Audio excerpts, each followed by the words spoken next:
Good evening and welcome to the 26th meeting for the Milton Planning Board of fiscal year 2024. At this time, I would like to now call the meeting to order and begin by introductions of the Planning Board and our staff. If we'd like to start, Cheryl? Cheryl Tagaya, Secretary. Maggie Oldfield, member. Jim Davis, member. And Sean is not with us this evening, Sean Fahey, so Meredith Hall serving as chair this evening.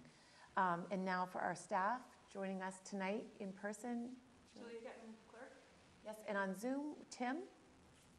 Tim Zerwinski, Director of Planning and Community Development. I just want to let you know I'm in the new home office. We haven't quite figured out the lighting. So rather than have me very spooky on camera, I'm just going to stay off camera for now. Great, thank you. And Josh? Josh Eckerly, Assistant Director. Great, thank you all. We can now begin with our administrative items. The first item is the approval of our minutes. We have 4 sets of minutes, 111, January 11th, the 17th, the 25th, and the 30th. I have not had really a chance to review the 30th, and Cheryl wasn't there, so I'm going to ask to defer those. But has everyone had a chance to look at the 11th, the 17th, and the 25th? I have a couple edits. Okay. So on the 11th, I think it's item number 6, old business. Almost the last sentence says, town council has said that if the referendum vote is a no town meeting vote, which support of the zoning will prevail. I think that's meant to be yes instead of the word no. Yes. That I saw the same, and I excellent. So thank you. Okay, so we're going to make that a yes. That's a yes. And then Really confuse people. the 25th I was okay with. Oh, no, I'm sorry. The 25th I have it's more of a question. So old business again, second paragraph down, it says having the SBA upgrades placed within the rules and regulations of the town. Is that the same as the bylaws, the rules and regulations of the town? Oh, that should be the rules and regulations, rules and regs of the planning board. Oh, okay. Yeah. That explains it then. Okay. Sorry, let me see. Okay.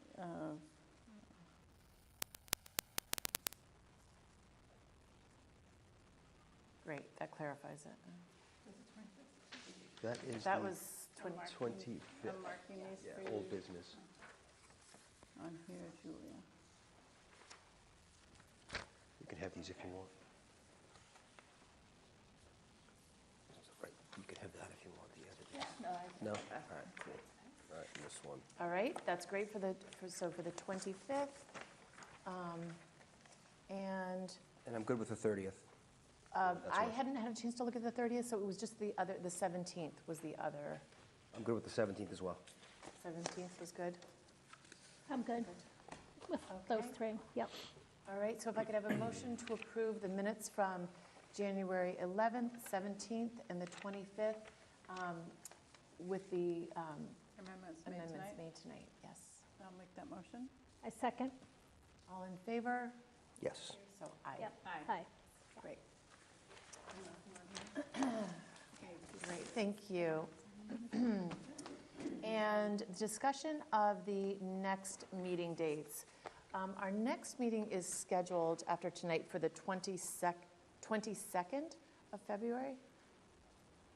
Well, actually, do we have one on Saturday? I'm sorry, we do have a site walk. Yes, we do have a site walk, which Tim can maybe talk about too. That will be at 9 a.m. And that will... Is there a meeting point for that? That's what I'm looking at, what we wrote. We just said 9 a.m. site walk at 1439 Brush Hill Road. If Marion is in the room, I don't see her on Zoom. Maybe she's got some more details about that, if you don't mind allowing her to share some of that information. Yeah, if you want to just comment on that, the site walk this coming Saturday. Well, there's a pretty big turnaround at the end of that road, which is the 1439 address. So I believe the planning board members should be able to drive all the way to the end and pull in several different spots. I think there's enough room for everybody. So you should plan to meet at the end of the road. And I also brought copies of the plan marked up with colored lines as requested. So I'll be leaving those with Julia tonight, or anyone who's here tonight can take theirs and bring extra copies for those who aren't. Cool. On Saturday. Okay, Okay? Thank thank you. That's great. So yes, so thank you for reminding me of our site walk, 9 a.m. this Saturday at 1439 Brush Hill Road. And then we have the 22nd of January, of February. And then that puts us into the March, which we have not confirmed our dates, but our regular scheduled meeting would be actually the March 18th and the 22nd. I'm sorry, that's Friday. No, that's correct. The 8th and the 22nd also of March. Think Okay. 8th is a Friday? 7th. Sorry. I'm sorry, the Yeah. 7th. That's what I thought I was looking at. The 7th and 21st. So would it be the 14th? So it would actually be the 14th, and that would kick it to the 14th and the 28th. Right. It's a leap year this I year. know, yes. So the dates don't match up like they usually do. Right. So yes, regular schedule, 14th and the 28th of March, just looking ahead. All right. So our next item on the agenda is Citizen Speak. If there's anyone from the public or on Zoom, we welcome you to come and state your name and address for the record. And we will begin with in person. Yes, if you'd like to join us. Welcome. Thank you.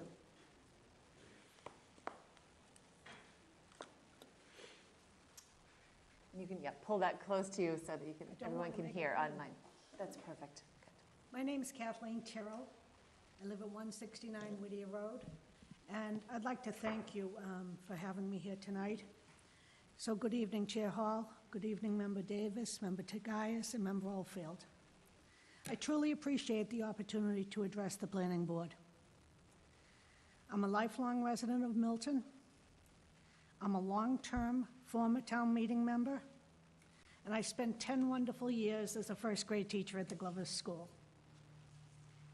I would have preferred to bring my concern to the Select Board, but they are not meeting until after the February 13th ballot vote. So I'm here to bring my concern to your attention regarding a possible serious ethics violation in our town. Yesterday, I came across information that deeply troubled me. It appears that there may have been, and the operative word is may, that there may have been a violation of Massachusetts General Law, Chapter 268A. This is based on public records, including a property deed recorded at the Norfolk County Registry of Deeds, and the Town of Milton unofficial property record card. According to these documents, a member of the Select Board is a part owner of a property on Capon Street, which includes a 7-room home. If Article 1 passes, this property's value will increase very significantly, as it will be zoned as a 3-unit property by right. In light of this information, I believe, at the very least, the ownership interest should have been disclosed. Furthermore, I believe the Select Board member should have recused himself from all deliberations related to MBTA zoning. This would have involved leaving the room during all discussions and ensuring that his absence was reflected in the minutes. In my opinion, this Select Board member should not have voted on the zoning at all. Had recusal taken place, our town would not be facing the difficult situation we find ourselves in now. I believe it's worth noting that the Warrant Committee voted 9-5 against the zoning, and your board voted 4-1 against it as well. However, the Select Board voted 3-2 in favor of the zoning.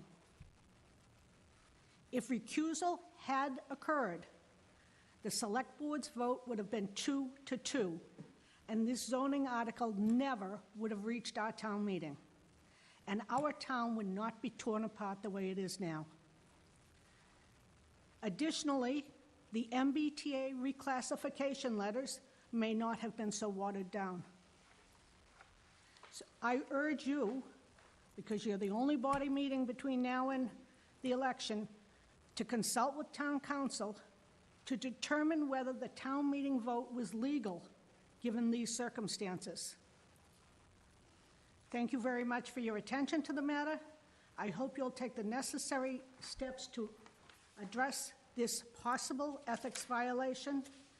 And Chair Hall, if you would like, I have the unofficial property record card and the deed as recorded, if you'd like those documents. Thank you, then. Yes, if you don't mind. Thank you very much. Thank you very much. Thank you. Anyone else in the audience who wishes to speak tonight? We also have Judith Cohen on Zoom, who's had her hand raised. Okay, great. We can welcome Judith. Judith, if you can give your name and address. Hello, okay, you can hear me now, right? Yes, thank you, Judith. My hand. So my name is Judith Cohen, and I live at 109 Capeman Street in Milton. And I am a Milton senior, and I work full-time as a housing advocate for families who reside in state-funded shelter. And I'm speaking tonight because I'm strongly in support of a yes vote to comply with the MBTA Community Act's rezoning plan for Milton as overwhelmingly approved by our town meeting members. And here are my reasons why. And I'm going to start with, number one, it is becoming more and more clear that if a no vote is passed, the legal consequences for the town would be costly, lengthy, and create too much negative publicity. That's not the kind of town I want to live in. Number two, I am well aware that the new rezoning plan, as approved, does little at first to create rental housing for families, including those with more than one child with lower incomes. So I know that for now, that vision will take time to hopefully become a reality. I do commend the town for undertaking the economic feasibility study, which I believe indicates a sincere desire to permit about 15% of new construction that would occur under the new zoning to be classified as affordable. And what that means and for who it's affordable, that's a whole other discussion. But for Milton, that would be a great and much needed start to welcoming new neighbors. My third reason is that we are clearly working within a deadline for compliance with the state law. And again, there would be numerous serious consequences if that goal is not met. The town planner and the consulting agency, UTIL, created many iterations of a rezoning plan that recognizes and preserves the character of this town that I know we all love. Town meeting members were encouraged to become very familiar with the complexities of the MBTA Act, of the requirements of the MBTA Act for our classification as a rapid transit community, which does not seem to be able to be reversed. It is absolutely, from what I've learned, non-negotiable, and the town meeting members voted accordingly and overwhelmingly to support the current iteration of the rezoning plan.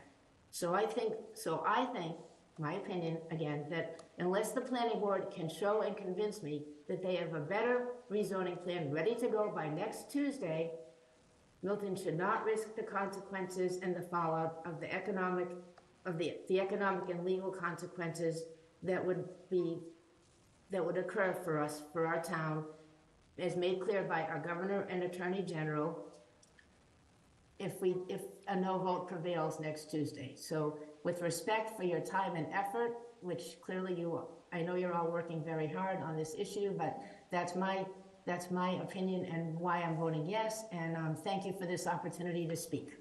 Thank you, Judith. Welcome. Okay, all right. Josh, anyone else? Yes, we also have Eric Hokinson. Okay, welcome, Eric. Awesome, thank you. This is Eric Hokinson, 583 Elliott Street. Thanks again for the opportunity to speak tonight. I also am voting yes next Tuesday because I support this zoning that this group had worked on for quite some time. And I recognize that this zoning can still be improved. One of the things I've been particularly vocal about is the affordability requirement, which I hope that the board will continue to pursue, and any other necessary improvements that the town sees fit. However, I'm also concerned that in the event of a no vote, which again I hope won't happen, I'm concerned and also curious that the planning board and town staff have developed a process and timeline for the development of a compliant zoning bylaw in the event of a no vote next week. Last fall, when asking for more time at the warrant committee, this board committed to having a compliant zoning bylaw article for the upcoming annual town meeting. And I'm not sure that any progress has been made or if there is a plan and timeline to do so. And I especially concerned given the need for the zoning to be substantially different from what we have already developed if there is a no vote.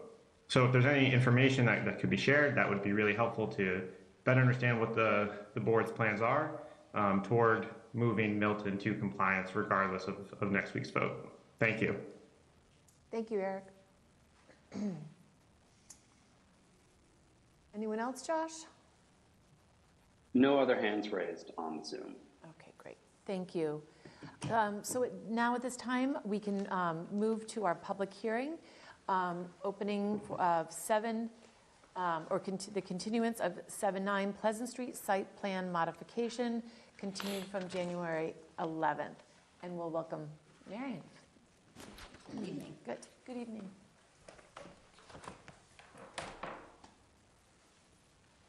So first of all, the plan that I mentioned for 1439 Marshall Road. See the colored lines? Oh, nice, helpful. I'm just going to save out one. Yeah, give you all copies. So that's for these members who are here tonight. And anyone who isn't here, maybe someone who's coming to the sidewalk can bring the extra copies. Thank you. Appreciate it. Want to go that way? Thank you.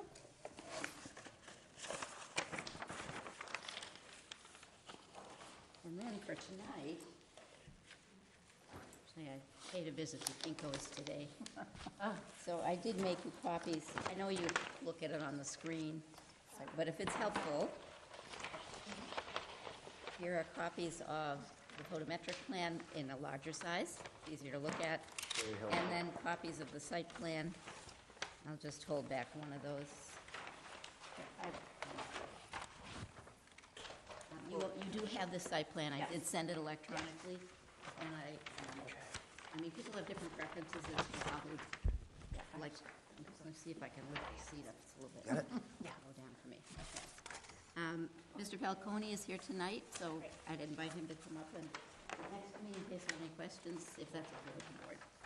And I believe Paul Gunn, sorry, I believe he's on electronically. He's the engineer. He's also here to help and answer questions if necessary.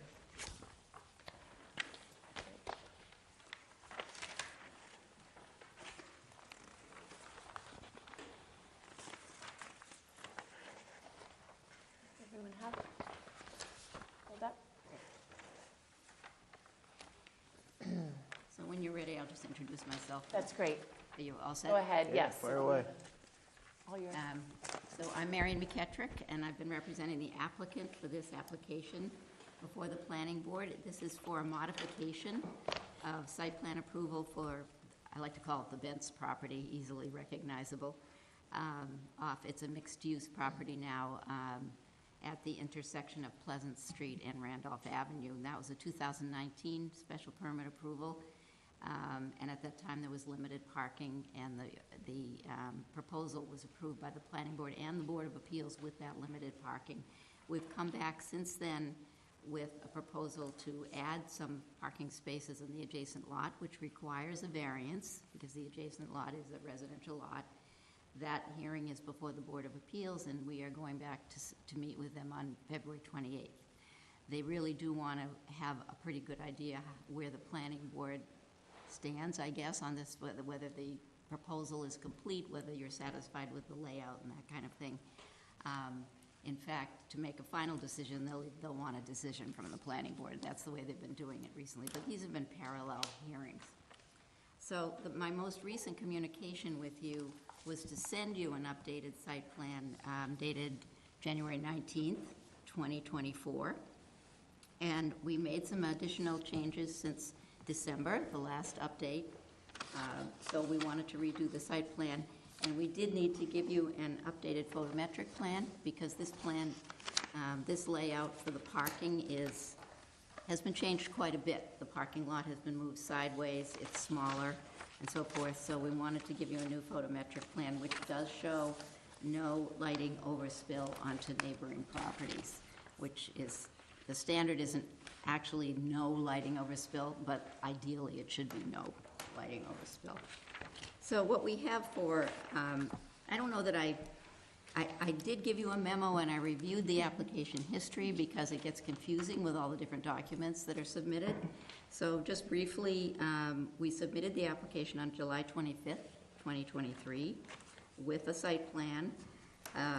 And then we modified that application several times and updated site plans were given to the board. There was a first hearing on Thursday, December 14th. That was continued to October 12th, November 9th, and finally December 14th. And before the December 14th hearing, we did have a site walk with the planning board and with neighbors on site.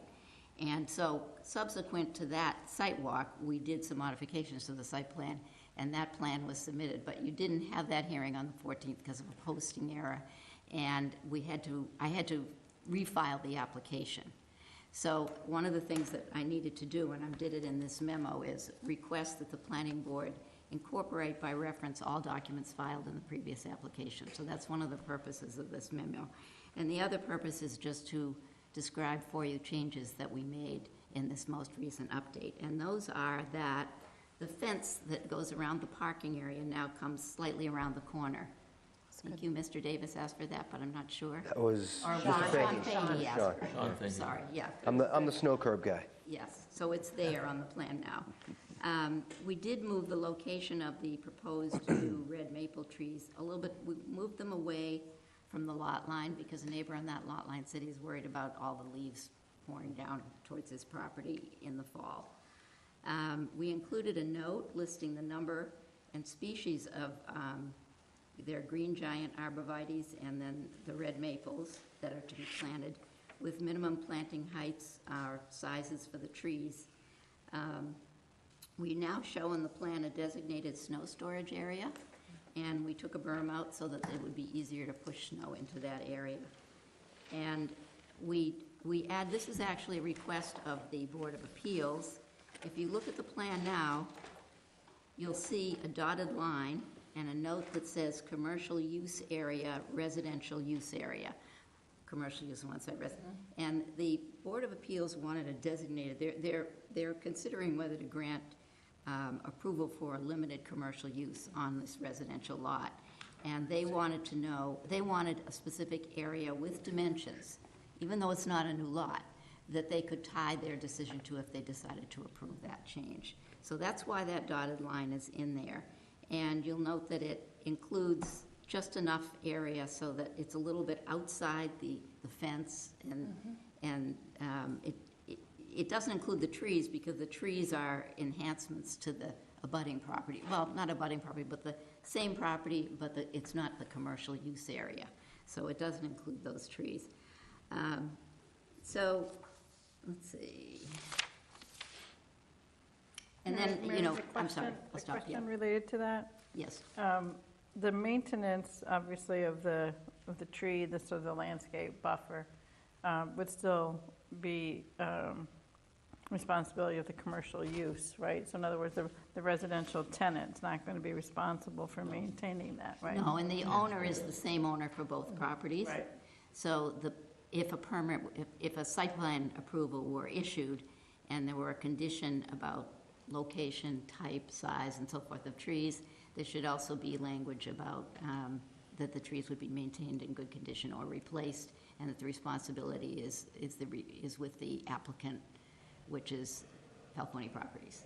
So I'm not sure it's possible to make that distinction exactly, because Falcone Properties rents or leases the commercial property.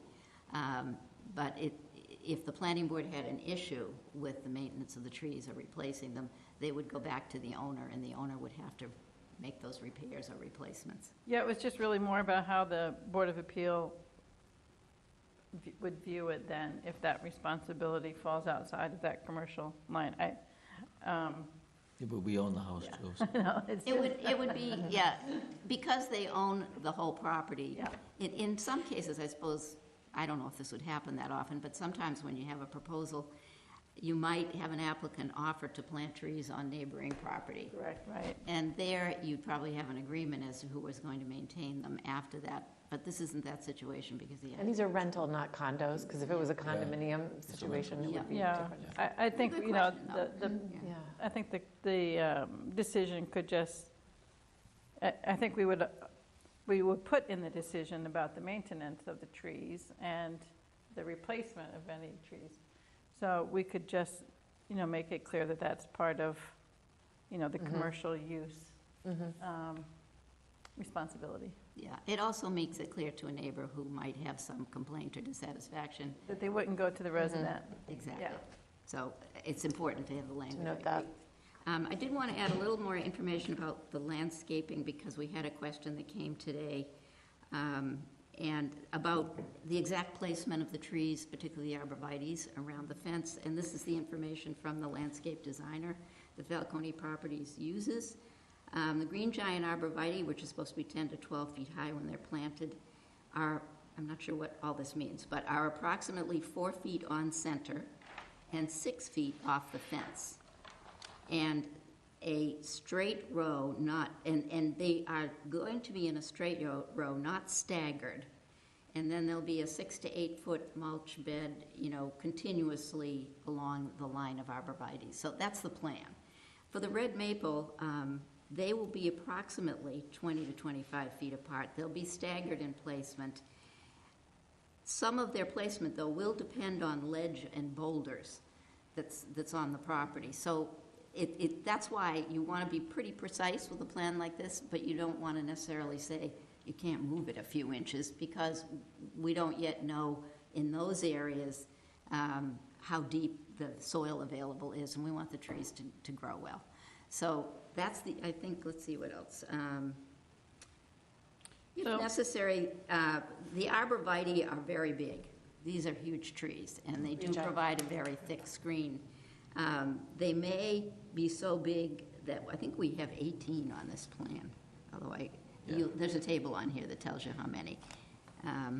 Yeah, we have 18.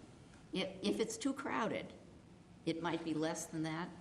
So it would be 18 or as many as arborvitae are required to be a continuous screen. And they're going to be pretty big when they're planted. It's just, you do have to allow for the trees to grow, too. What do you think of 4 feet on center?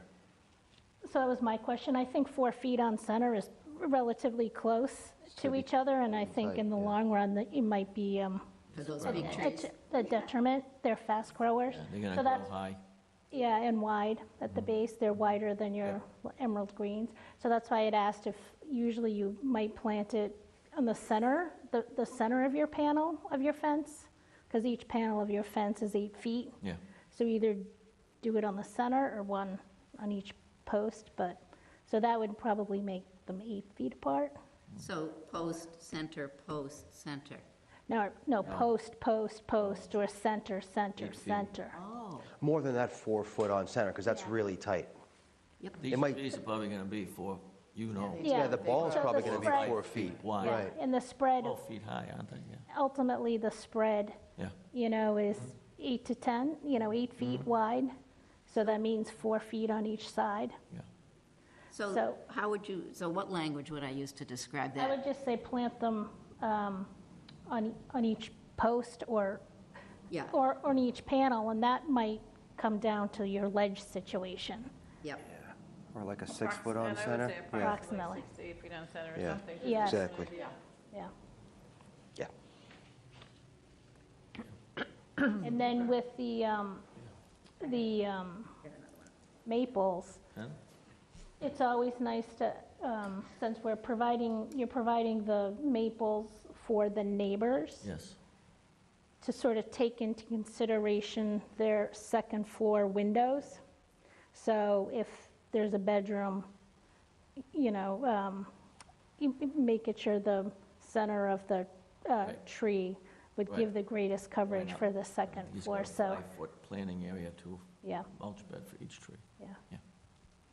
Okay, so the location for the maples will take into consideration the location of neighbors' bedroom windows particularly, because the privacy is Yeah, particularly important. with the lights and the cars. Yeah, that's additional. Okay. Okay, so I did also summarize in this what the previous changes to the plan had been. Do you want me to just quickly run through those? Or are you, Thank you for doing your memos, I Marion. know, know. I know. I Yes. was going to compliment you too on all the detail of this, so this is they are, very good. I'm glad you asked me to do it. That's all I can say, because sometimes it can be very confusing at the end trying to put it all together. But just quickly, just to show what Yeah, we've just go changed through. since we began this Yeah. discussion. We extended the fence around the parking area at 672 Randolph Avenue, or the fence at 672 Randolph Avenue has been extended around the lower corner. We talked about, oops, this is the wrong list. Back to the beginning. Detailed stormwater drainage structures and locations are shown on the plan. I'd also point out that we now have a letter from the DPW director saying that they have reviewed the stormwater plan and don't recommend any changes, and that there will be significantly more stormwater retained and absorbed because of the structures that have to be put in place for this plan than is happening right now. So, and I gave you all copies of that letter, and I think you got them too from the planning director. We do now identify all abutting landowners on this plan. We revised the landscaping, which was originally just arborvitaes, to include a mix of arborvitaes and red maples. And there was, I think originally there was no fence on the plan. We were just going to have landscaping, which is what we talk about in some of our bylaws for parking lots. But one of the neighbors wanted a wood fence similar to the one that exists now. And so the new fence will be just like the one that's in the old lot. It will be 6 feet high, though, with 2 feet of lattice on top of that. So it's actually going to be higher, I think. That'll be nice. The additional parking area lighting now, instead of being light poles, which was in the original proposal, it's going to be just like the lighting behind Bent's. It's going to be inside the fence, and these are residential-style fixtures, and we're going to be using the same fixtures or just like, similar. I poured through my old application materials to look for the specs for those lights. I didn't find them. They will be in the file. If anybody is concerned that the same lighting isn't being used, we'll be able to make a comparison. I just wasn't able to pull that specification out for you. But they look like lanterns, residential lanterns. Quinzel lighting, antique, Nice. black, I think. Nice. Antique style, yeah. So the major change was we went through several iterations of moving the parking lot around. And the key issue was how close does it have to be to the neighbors, those two neighbors, Randolph Ave neighbors. The closest point is a corner of the two lots. It's now 30.9 feet. It was closer by, I think it might have been 10 feet in the original plan. And there were other reasons why we thought it might be better to do it that way, but the neighbors really wanted it moved away. And then one of the planning board members, I think it was Sean, but I'm not sure, John Fahey, said, well, why not just turn the whole parking area and put it next to the existing parking area? We were able to do that. And finally, we did make it we made it a little bit smaller. So there are 15 spaces now that will be new. And because we're taking spaces away in the old parking lot, the net is of new spaces is 10 spaces. And I will point out, too, that I did give the planning board a memo in November, I think it was in November, reviewing the parking requirements if this were a development in a commercial district.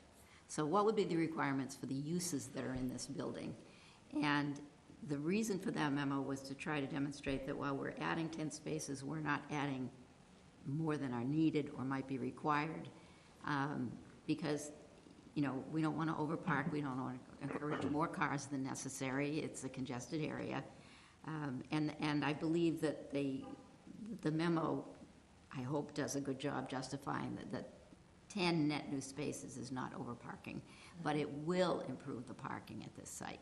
And in particular for the residential tenants who have to compete during the day, even though they're supposed to have their own spaces, they compete with commercial visitors. It will be a lot easier for them, and they should be able to keep their residential spaces clear, or the management should be able to much better than they can now. So that's pretty much it. It's not, other than those small changes that we made for this meeting, I think the point that we've reached, at least as the applicant, is that we've made the changes that we can to be responsive to concerns that neighbors had. We hope the planning board thinks this is a well-thought-out plan. We do understand that the Board of Appeals has the decisive vote here because it's a variance requirement that they have to vote on. That's a pretty difficult bar. They want to be assured that they can consider the legal aspects of the variance without being concerned that the layout isn't well planned. And they're really looking to the planning board for input on that. So I appreciate all of your Great. Thank you again for your details. comments. And I wanted to give just Tim an opportunity to comment, if you would like, Tim. And I'm sorry I skipped over your updates, and we'll come back to those. But I was wondering if you had any comments on this plan? No, changes? I think that the applicant's been responsive to the board's input. I think the board's input has been good and has improved the plan. I think, I chatted briefly with Maggie earlier in the day about the plantings. So as long as we, get that right, I think that'll be good. But I think this has been a responsive set of changes to the board's input. Great, thank you, Tim. And is there anyone on Zoom or in the public who wanted to comment while the public hearing is still open? No. Any comments from the board? Questions?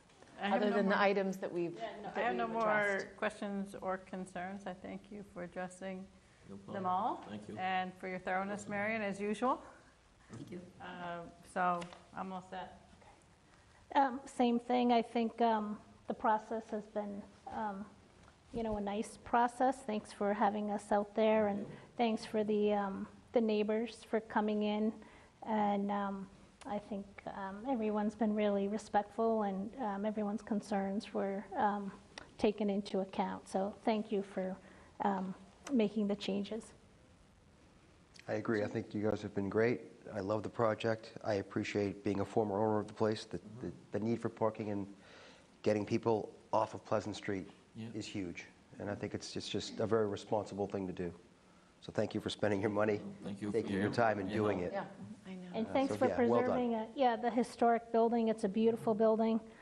I do hope all of our newer constructions will take a look at your building, and, it's just a great asset to the town. It's always been a great asset, but you've made it better.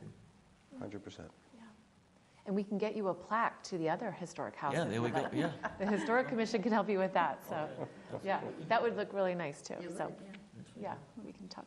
So are you So ready with for a that, motion then? Yes, first we should close the public hearing. Right, yes. Can I have a motion to close the public hearing on 7-9 Pleasant Street? I'll make a motion to Site close the plan. public hearing on 7-9 Pleasant Street. Application modification, yes. Second. Second, great. All in favor? Aye. Great.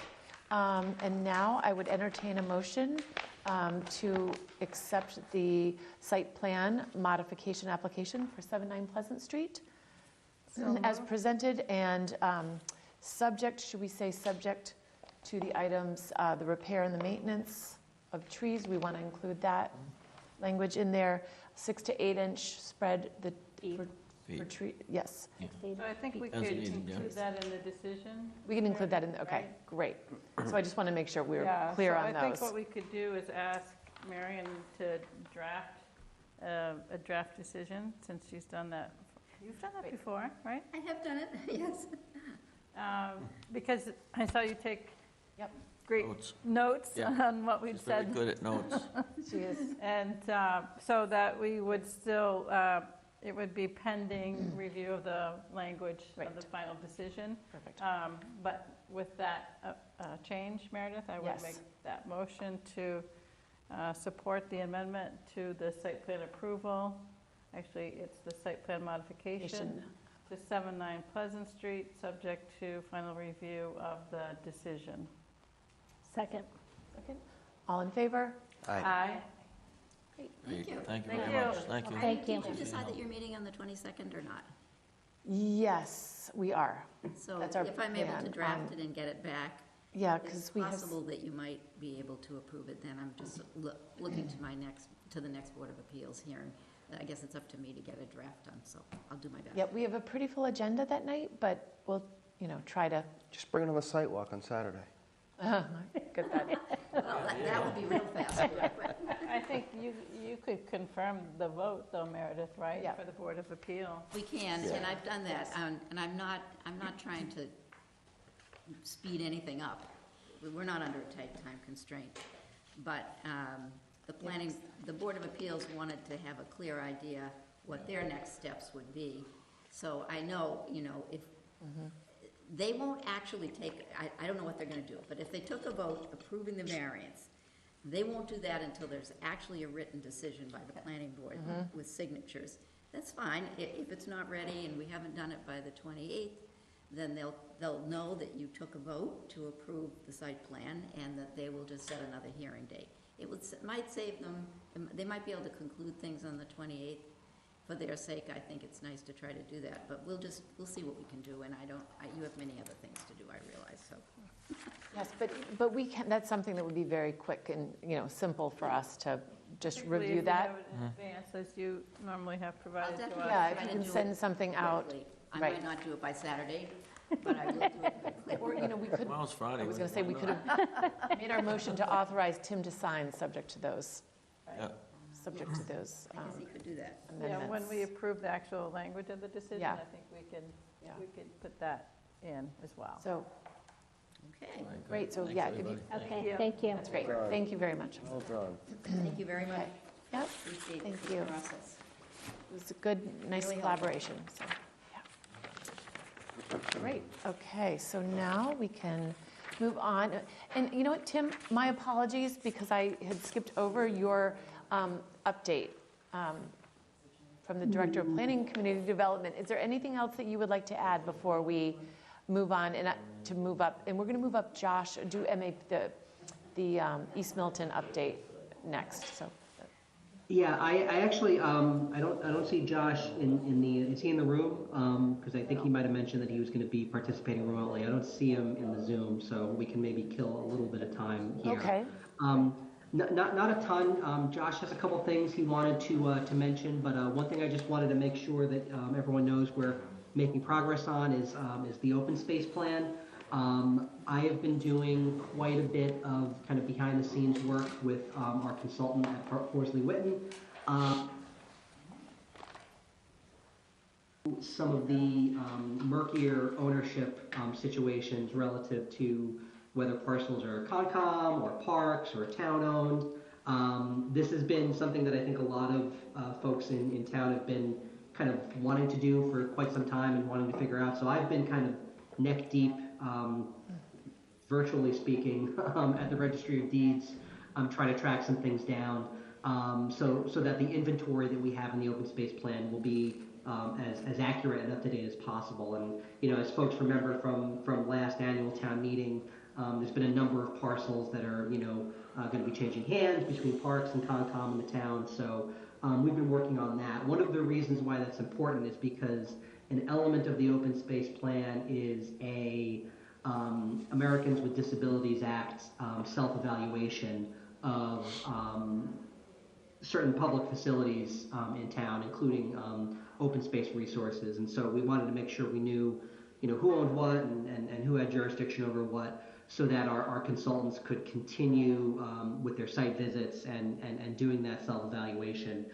That'll be really good to have, just for kind of general public policy purposes, and obviously to sort of move on with the plan. We're hoping to have that plan done by summertime.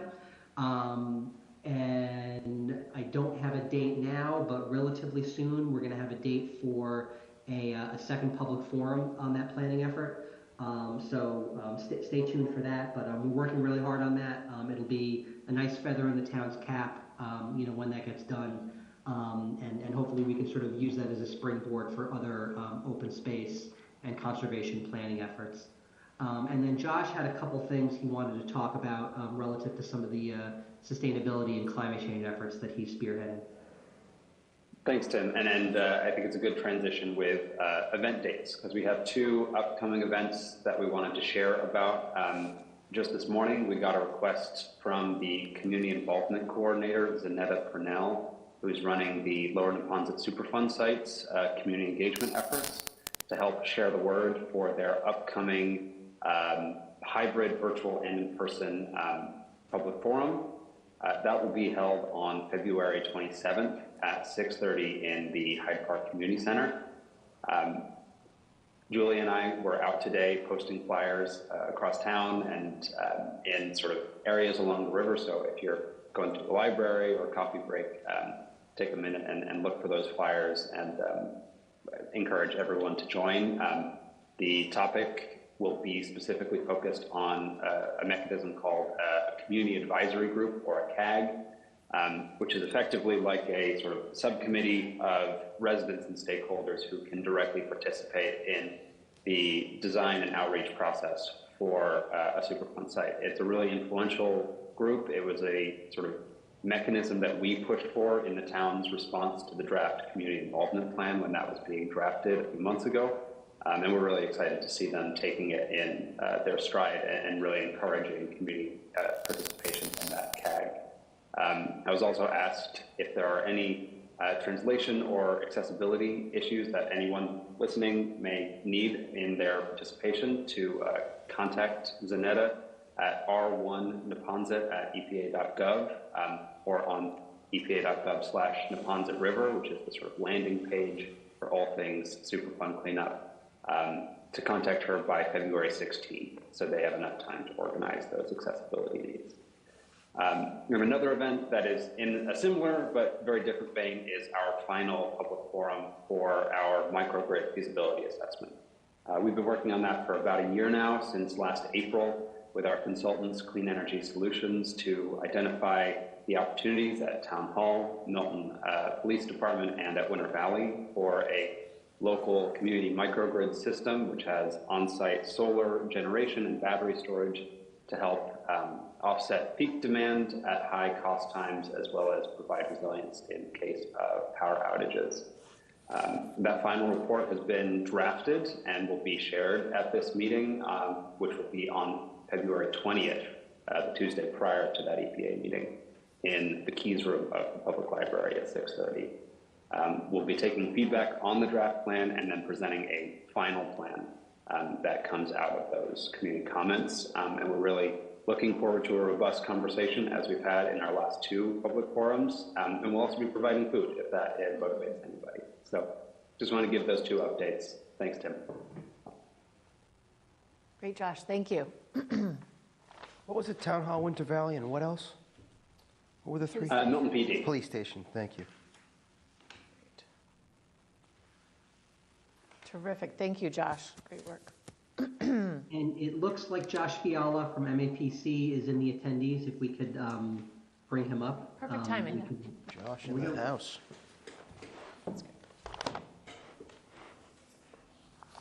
Welcome, Josh. Let's go. I'm gonna move over. Good evening. Good evening. Welcome. Hello, Josh. Thank you. I will go ahead and share my screen and show the presentation, which hopefully I believe the board received last week as well. So there is a lot of content in this presentation, so I'll try to go through it briefly and at a high level and focus on the zoning concepts. So I'll introduce myself first, just so anyone else that hasn't met me before. Josh Fiala from the Metropolitan Area Planning Council. Great to be with the planning board again this evening, talking about East Milton Square, zoning there. Any questions from the board or guidance before I get started on this? No, I would say go ahead and let's. I just was thinking, I was letting some people know about this tonight, and I said MAPC, and someone had asked me what they are. So Josh, maybe you could just say, what is the MAPC, and how, maybe explain how Milton has a representative in Tabor Keeley, and just a quick little background for the public. Certainly, yeah. So MAPC is the Metropolitan Area Planning Council. We are the regional planning agency for the greater Boston area, which includes Milton. We provide technical planning assistance to towns such as Milton, doing supporting efforts around land use, transportation, public health, community development, and a variety of other topics as well. We have about a little over 100 planning staff in the agency, and we help communities throughout the 101 cities and towns, roughly within the 495 belt of the greater Boston area. And we do work such as this, district zoning work, such as is occurring in East Milton Square. We also do townwide master plans. There's as you referenced in your question, Cheryl, there's a advisory board with representatives from each of the municipalities that meet, I think, twice a year and get together and talk about issues in the region and governance of the agency. So that's who we are and what we do, and we are funded through a variety of sources as well. In this case, the funding for the project is coming through the town from a grant that the town has received. Can I ask a question? Yes, sure. So I know you're like a governmental agency, so I'm just wondering sometimes, is your first priority to the town? Because every town is different. As we've gone through this MBTA zoning, we've noticed, that it's every town is so different and unique geographically, and what's literally built. So my question is, when you work or represent us, do you come to our meetings fully being like pro-Milton, or do you come, with a little bit of, I don't want to say bias, because as you said, you're working, with other, governmental agencies, you get funded through grants. So can we count on you to be like pro-Milton 100% of the time? Yes, yeah, we in the capacity serving as a consultant to cities and towns in these types of planning processes, we do serve the interests of the town. We try to select projects to work with, which we believe are aligned with our mission. So there's a little bit of sort of pre-screening that occurs there. Our mission is about regional collaboration, smart growth, and equity. And so we see a project such as this as aligned with that mission. And then when we get selected to work with the town and work with the town in this capacity, we are really trying to answer to the process which we are leading and facilitating. So in this case, learning from your priorities as the planning board, learning from previous plans in the town's master plan and previous planning in this district, and then also learning from the community and stakeholders that have been involved in this process directly. And what happens when Milton's mission is at odds with MAPC mission? When you're at odds with MAPC mission? I don't think generally that municipalities are at odds with what MAPC is trying to help municipalities with. I think maybe on a project-by-project basis, there might be some disconnections that occur, and in which case we likely would choose not to provide technical assistance in those situations. Okay, thank you. You're welcome. Thank you. Thanks, Josh.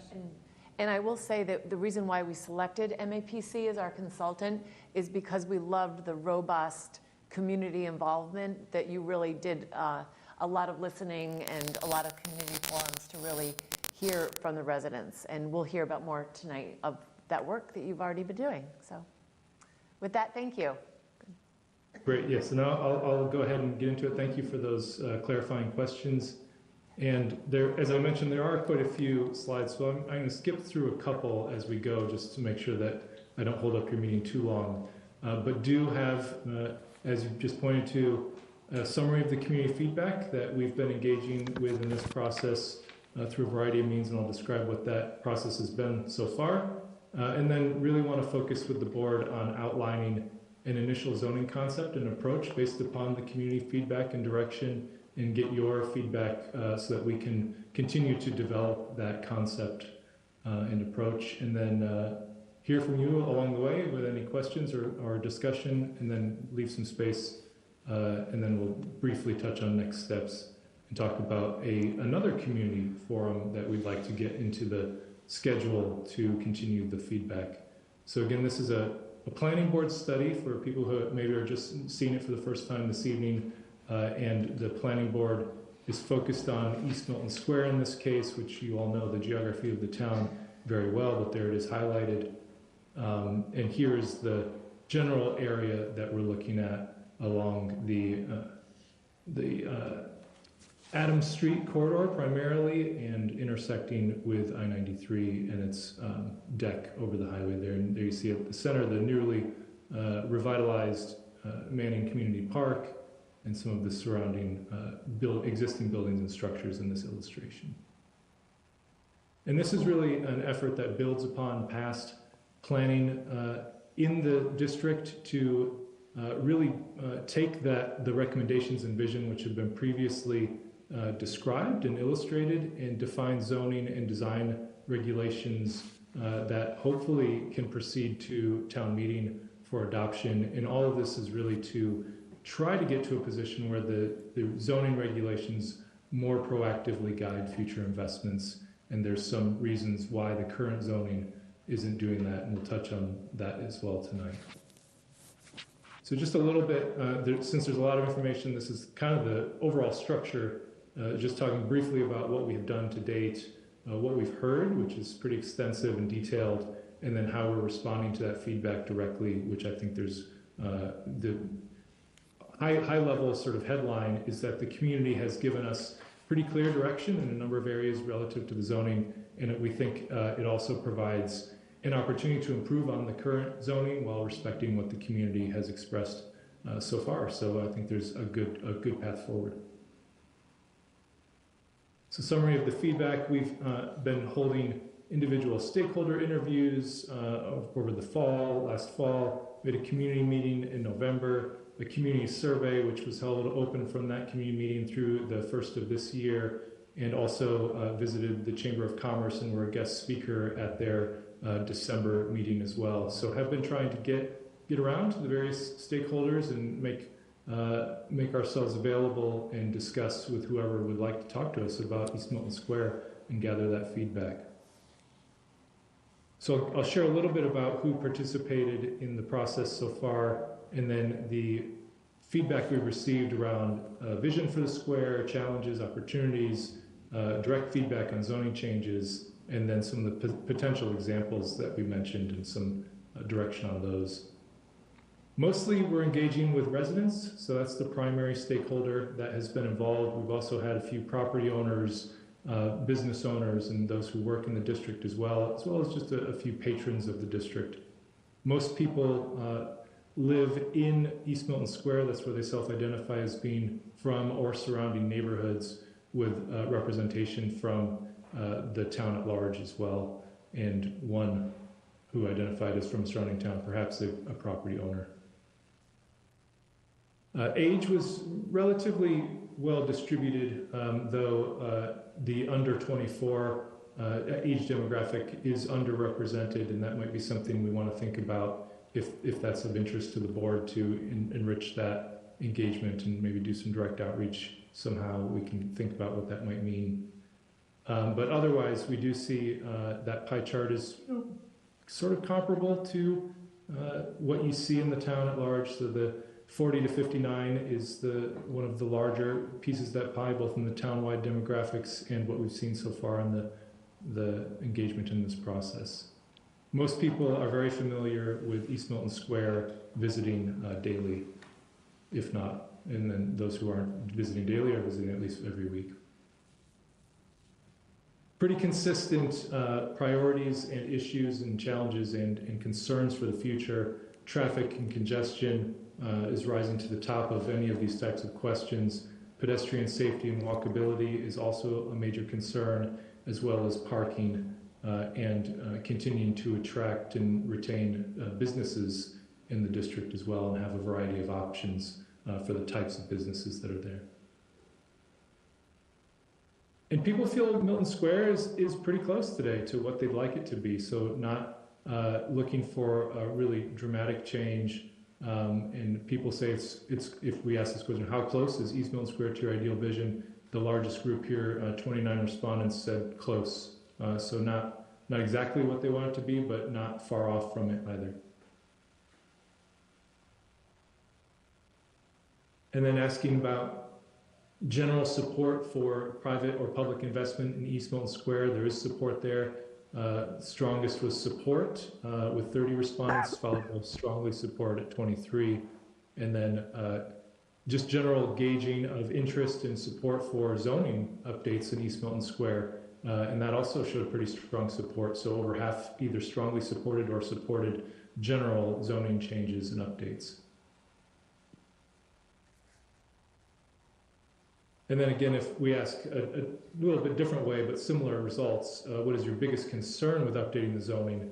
Traffic and congestion, again, show up as the number one answer, followed by parking and overdevelopment or too much density. So those are our messages we're trying to keep track of and see how we can accommodate them in the zoning requirements and review requirements. And then we had a variety of purpose statements that we tested with the audience in the survey and at the public meeting. And each of the purpose statements that we included were actually favorably received. So all of the above was the most frequent answer and response. And if you singled out one of those zoning purpose statements, strengthen walkability and safe, convenient travel for all is the number one vote answer alone, but I think as a collection, I think we can proceed with this collection with some refinement as we continue.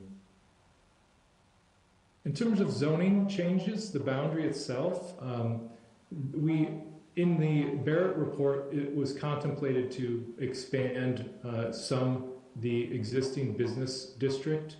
We heard pretty strongly that the community is not seeking that or would have a lot of concerns about it in terms of changes to individual properties or encroachment of the business district and other locations.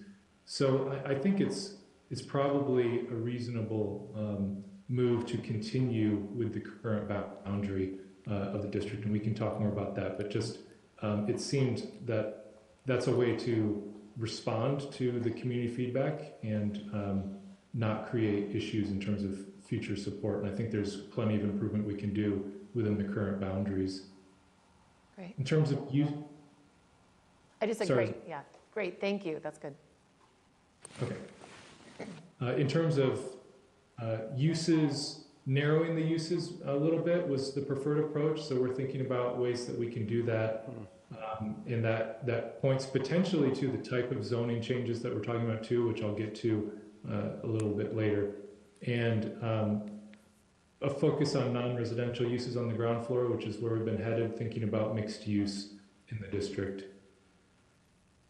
And we also have an interest in introducing some language, as you did in Milton Village, around the form of buildings, design guidelines, and that's something that we are having as a focus in our process, but that shows up as well supported in the community, so that's great. In terms of setbacks, a very strong interest in defining a range for the front, which was the focus about where a building should land in the front setback between 0 and 10 feet-ish, give or take, and really focusing on this as a town center or downtown type of feel where you see the buildings close to the front of the sidewalk and reinforcing that. Thinking about potentially retaining the open space that's required today, but having some incentives to increase it and give some pocket parks or other outdoor areas to the district as well. And then height is a major concern that we've touched on with many of the stakeholder conversations and heard loud and clear as well, that there is potential for increasing the height in some specific locations. There's also an interest in retaining the same allowed building height, and this is, I think, more relative to people expressing the height as it is there today, not in the current zoning, as the current zoning does go up to 5 stories by special permit. But we'll get into some discussion around height and how this, how we can respond to this feedback, I think, productively. And then thinking about building density as well, that was a concern, and the notion of trying to keep density within reason, but allowing it potentially to increase in some specific locations where it makes sense. And in terms of parking, it was interesting. Most I think favored retaining the current parking requirements, which I do think will potentially be a challenge, and we'll, as the process continues, we'll work through sort of some of the technical aspects and study around parking and what it might mean for redevelopment potential. But there is some interest here, as you see, the second vote getter was getting the notion of removing minimum parking requirements and adding a parking maximum, which is pretty progressive on the scale of parking changes. But it is interesting that showed up as getting favorable votes here. I don't think we should necessarily go that far. I'm not sure that the support is there for it in the community, but I do think that we're going to have to increase the flexibility somewhat on parking requirements to make this more of a town center and mixed-use downtown environment, as opposed to a more suburban and sort of parking-first type of place.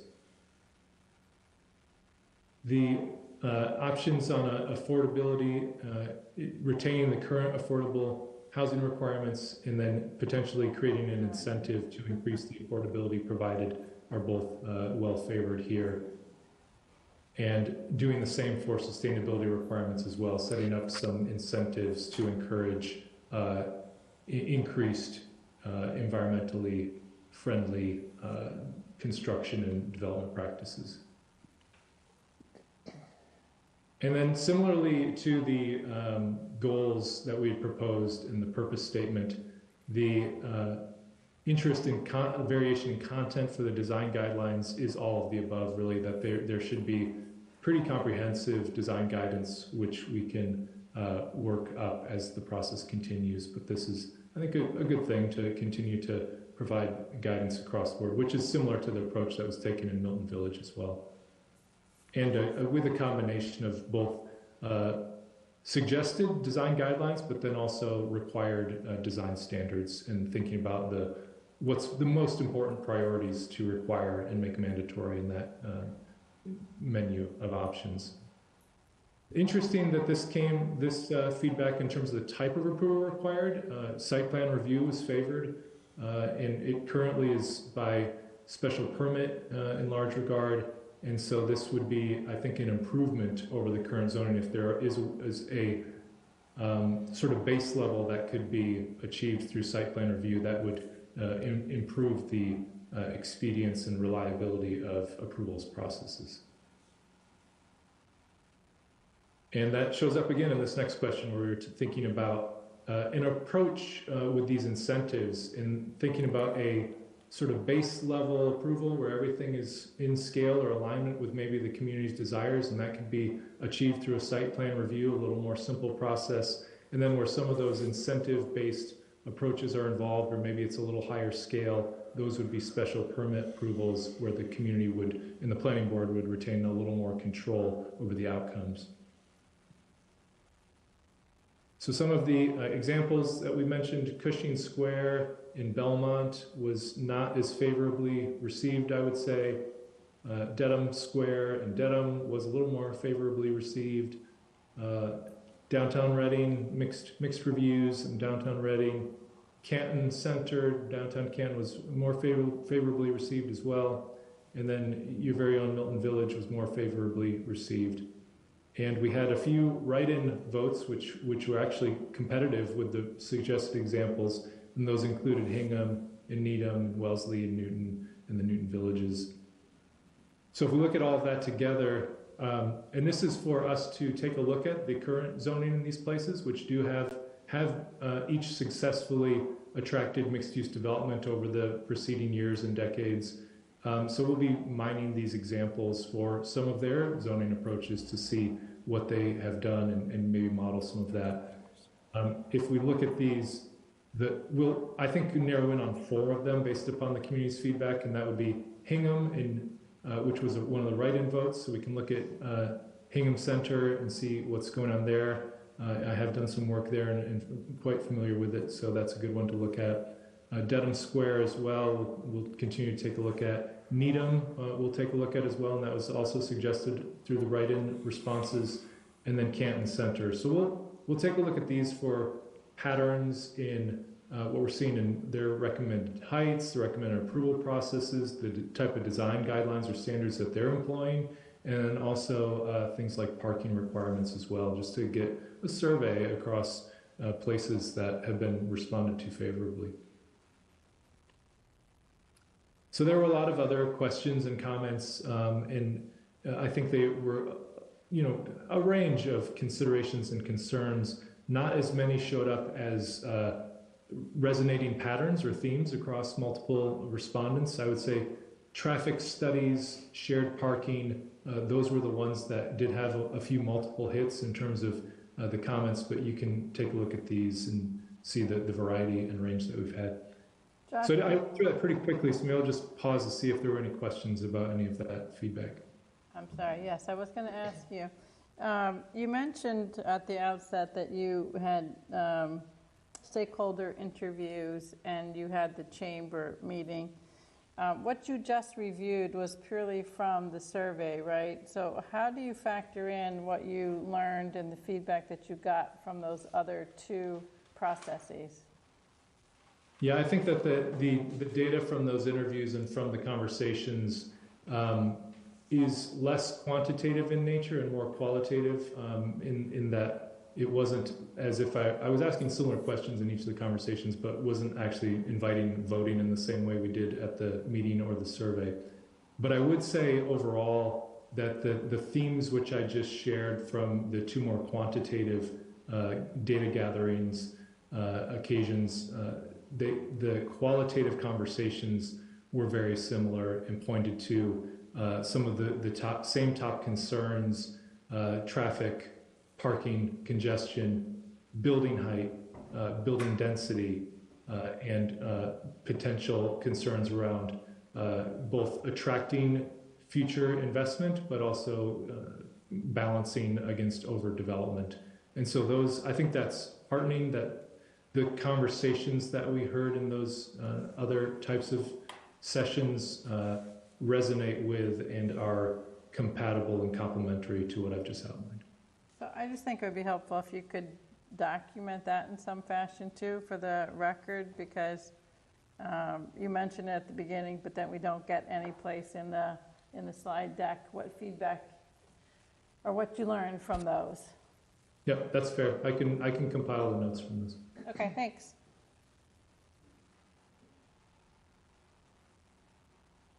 Great, so now we'll just move into outlining the initial zoning approach based upon this feedback.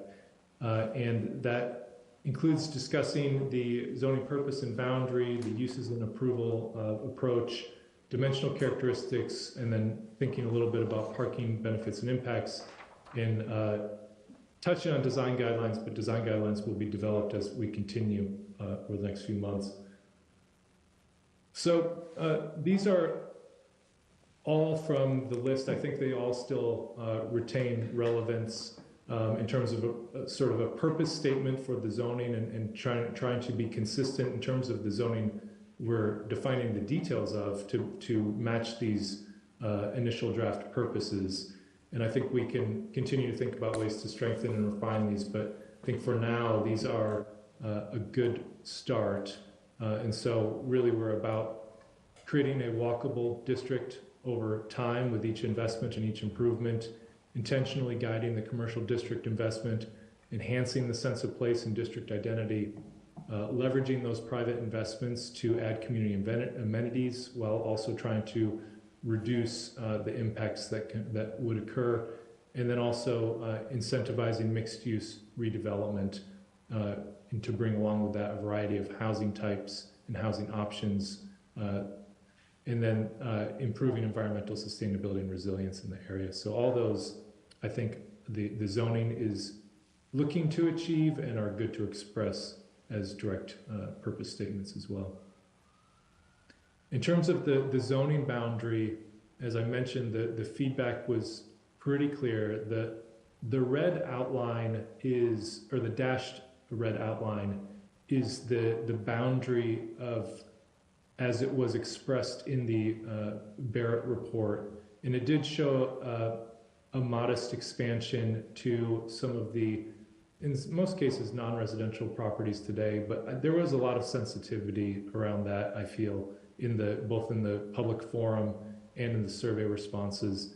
And I'm not sure the value of that expansion is worth the pushback or lack of support for it. And I feel like it could be enough negativity that it could diminish the good work of other changes, which are, I think, more valuable and hopefully better supported. So one thing, Josh, that I just would like us or you to consider some additional outreach on this topic, because these are long-standing business uses with underlying residential zoning that doesn't make a lot of sense, so they have to go to the Board of Appeals for special permits or other kinds of approvals, and they're all different, so they don't follow the same kind of approval processes. So, for example, if the office building that's sort of just to the bottom of the word where Granite Avenue is, that's sort of an island around. It's an island that was surrounded by fast-moving or very often moving cars. So for that to be a residential zone and it's got a commercial building on it, doesn't make a lot of sense to me. So I would like to understand, what kind of permits do each of these businesses operate under in this residential zone? Because, some of them come to planning board for some changes, like site plan approval, and yet they go to the Board of Appeal for other changes like parking, so it just seems we should clean up the zoning here. And I think when people say expand the zone, they're worried that they're going into, residential areas.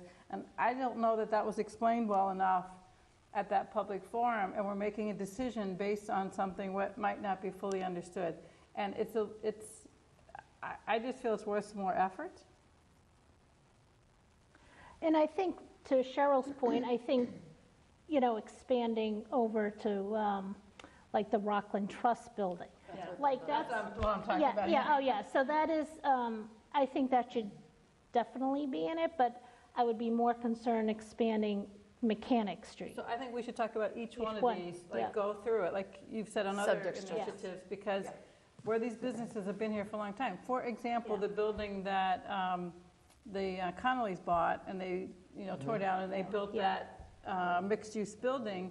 That was one of these convoluted processes again, because even though it had been an office, medical office building for decades before it, if we make it clear that where we already have that business use, a mixed use is acceptable there, it just makes it cleaner moving forward, instead of having that become a subject of negotiation in the future, where we're trying to get rid of that site-by-site negotiation.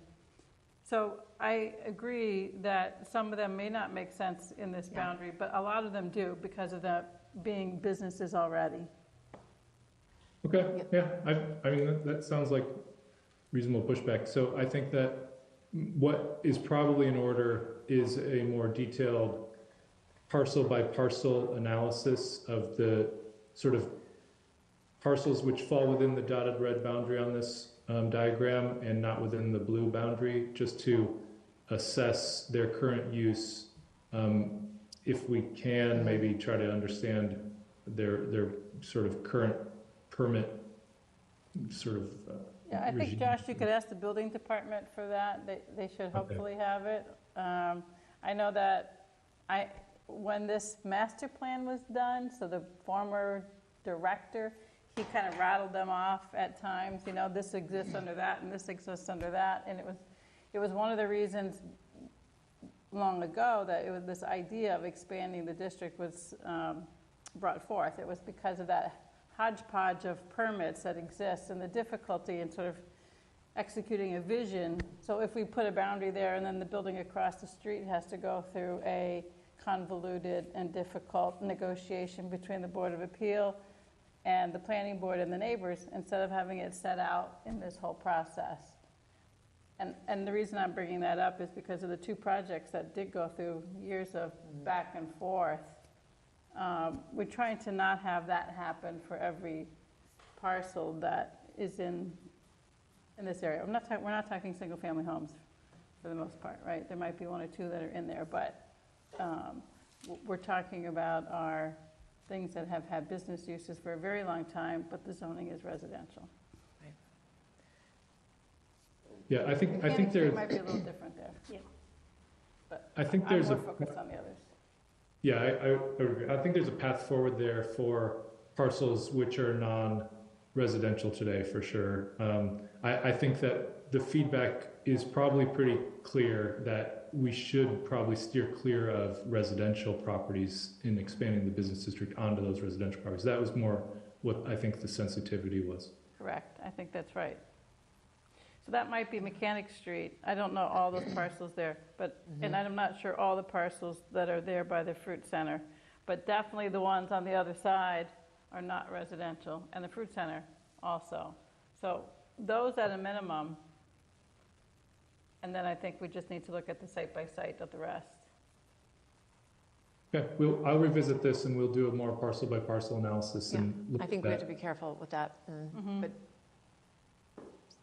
And I will say that the difference in the boundary that you see sort of on the tail along Granite Avenue is really the difference between whether the full parcel is included or just an offset from Granite Avenue.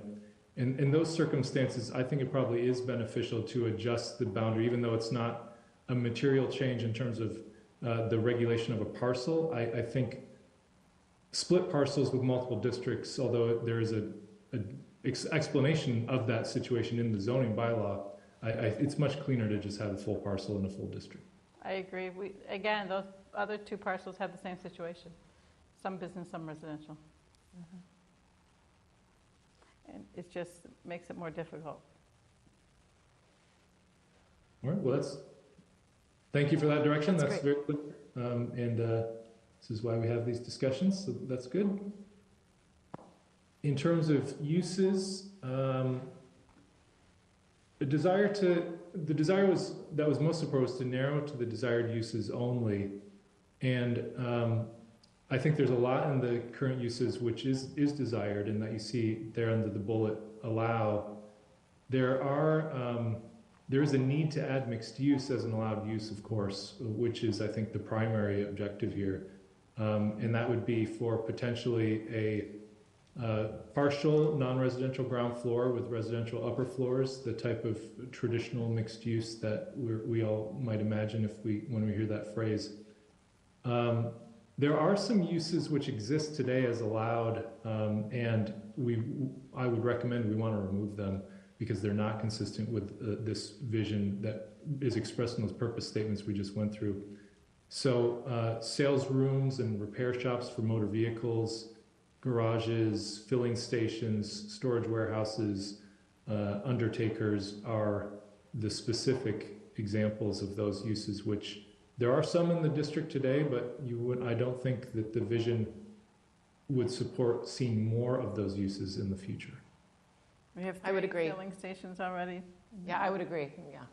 So this is consistent with what we did in Milton Village.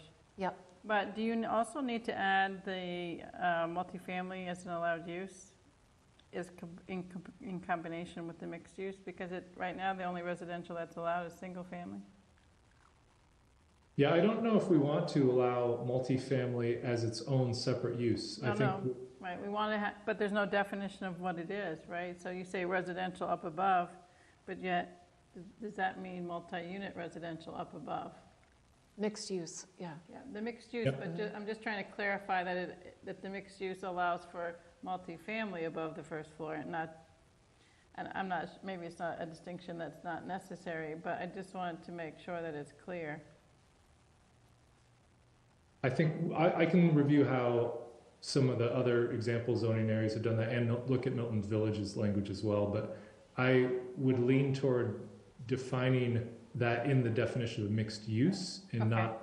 not creating confusion that multifamily alone would be allowed. Okay, So we're talking about mixed use as an option or a mandate? a mandate in this. A mandate, there you have to have first floor commercial. All the first floor houses be commercial. Right. So the question that we'll get to when he gets to this is whether this is an overlay over the existing business, which means you could still do all business. Yeah, so that was my question. Yeah. Yeah. So that's still to come in. Yeah. I wouldn't be in favor of mandating all mixed use. Right, I agree that when we get to it, I think the overlay is the right way so that we can still allow for all business, Yeah. because we don't have a lot of that. No, and a lot of people, need smaller working spaces. They want to, work locally, their home isn't Yeah. cutting it. They need, we have a lot of professionals in town who need a little bit more space. So, in my ideal world, it'd be great having retail on the first floor and then office space on the second floor. So then we get and then we get a higher commercial tax base Yes. too. No parking requirement for this? No, we're not there yet. Yeah, there should be some parking. And I think we have This to is- watch what we remove, because we have 3 filling stations right now, but we probably have 5 beauty salons. Anybody gonna limit that also? No, I don't think you can do that. Like as a property owner, I don't Well, think we're doing you it right can. here. Repair shops, motor vehicles, garages, filling stations, storage warehouses, undertakers. Yeah, We that's, get those guys out, but we're gonna leave the. because how those many are not, shops we have? yeah. It's a good, Oh, right.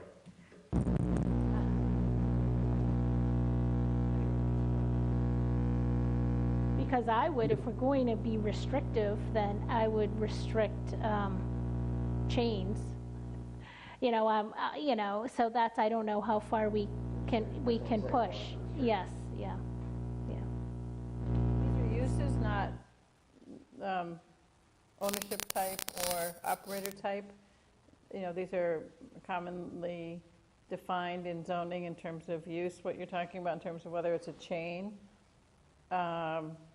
It's interesting, I was reading, Boston's going through zoning, something called Streets and Squares, where they're looking at more definitions of these commercial uses and sort of retail uses. I don't know if you're seeing that elsewhere, Josh, where grocery stores are being identified separately. So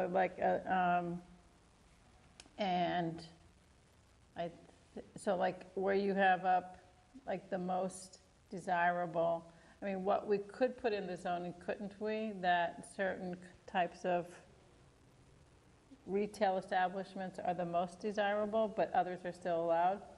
Like, how we also have, you can have a table where some are allowed, some are conditional, some are forbidden.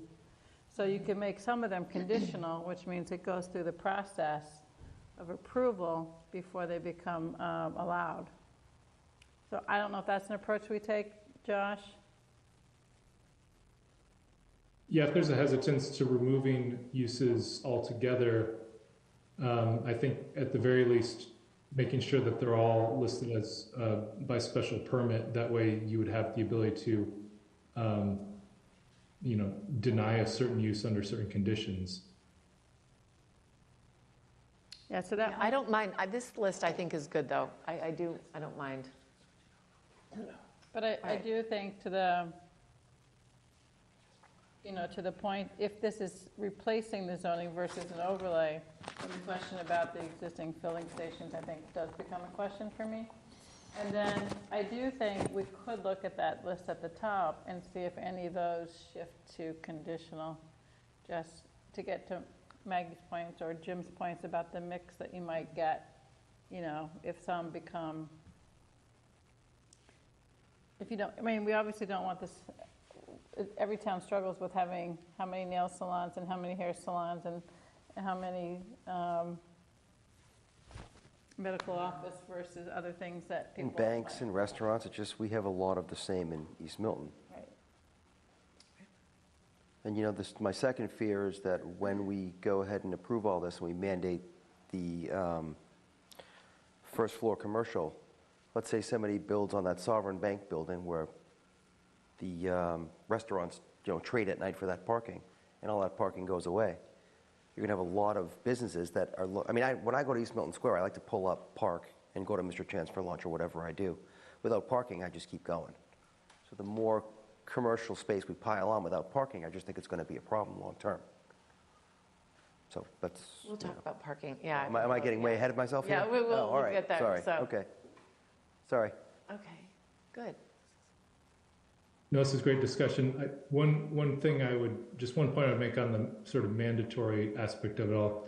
I do think we can continue to allow commercial alone, like we don't want to prohibit if someone really wants to come in and create a single-story commercial structure, for example. This is one of the places in Milton that should be allowed. But I think if where mandatory would be included is if multifamily residential is a part of the proposal, then or mixed use becomes mandatory. Right, Okay. exactly, that's it. All right, so a little bit more to do on uses, and we'll revisit this conversation when we get back to the type of zoning as Cheryl was alluding to, because I do think since we are maybe interested in removing some uses, there might be some value into changing the underlying zoning here as opposed to an overlay district. But there are, I think it's been mentioned a couple of times, there would be the creation of several non-conforming grandfathered uses, which is, not horrible, but that's just a consideration. Sometimes property owners push back against that, but they still have rights as a non-conforming grandfathered use. It's just more about the future uses that come in that you would want to prohibit additional of those uses in the future. So in terms of approval processes, and I think to me this seems pretty straightforward, but it'll be good to hear your reaction to it, that we would basically, as I think the survey results showed, think about a tiered approach where we have a certain scale of mixed use, which would be allowed by right. And, it's very much, I think, in line with what we've heard from the community, that it's a scale that is 3 stories, which is more than there is today, but it's not a scale that's out of control or out of people's perception. And if someone can make that work financially, I feel like the town and the zoning for Milton should make that as smooth a process as possible. That's something that's very consistent with the vision, and we just are very supportive of it. I think that would be the way to set the zoning up. Anything more than that, potentially 4 stories or potentially 5 stories in certain locations, that would require a special permit and also require additional benefits to the town in terms of the types of things we're talking about: affordable housing, investments in the public realm and streetscape, additional sustainability or environmental features, maybe additional parking or traffic benefits to the district in some way. So those are things that would be trade-offs with that additional scale, but that would be a special permit approach with that additional floor or 2. And then really, to me, it's like if you get a mixed-use development of 3 stories, let's make that happen.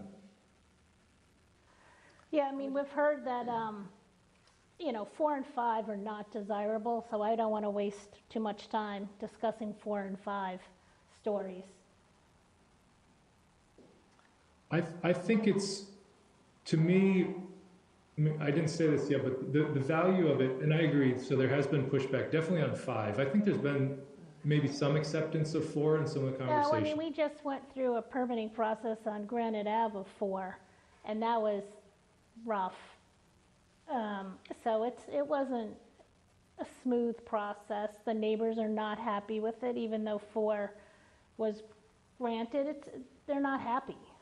I think this is one of those things we need to go back out to the public with further discussion and not make the decision yet ourselves on this, because Three Yeah. stories, we've heard before that depending upon the size of the site, that we don't want zoning to go into place where we don't see any opportunity for any investment. It needs to financially work.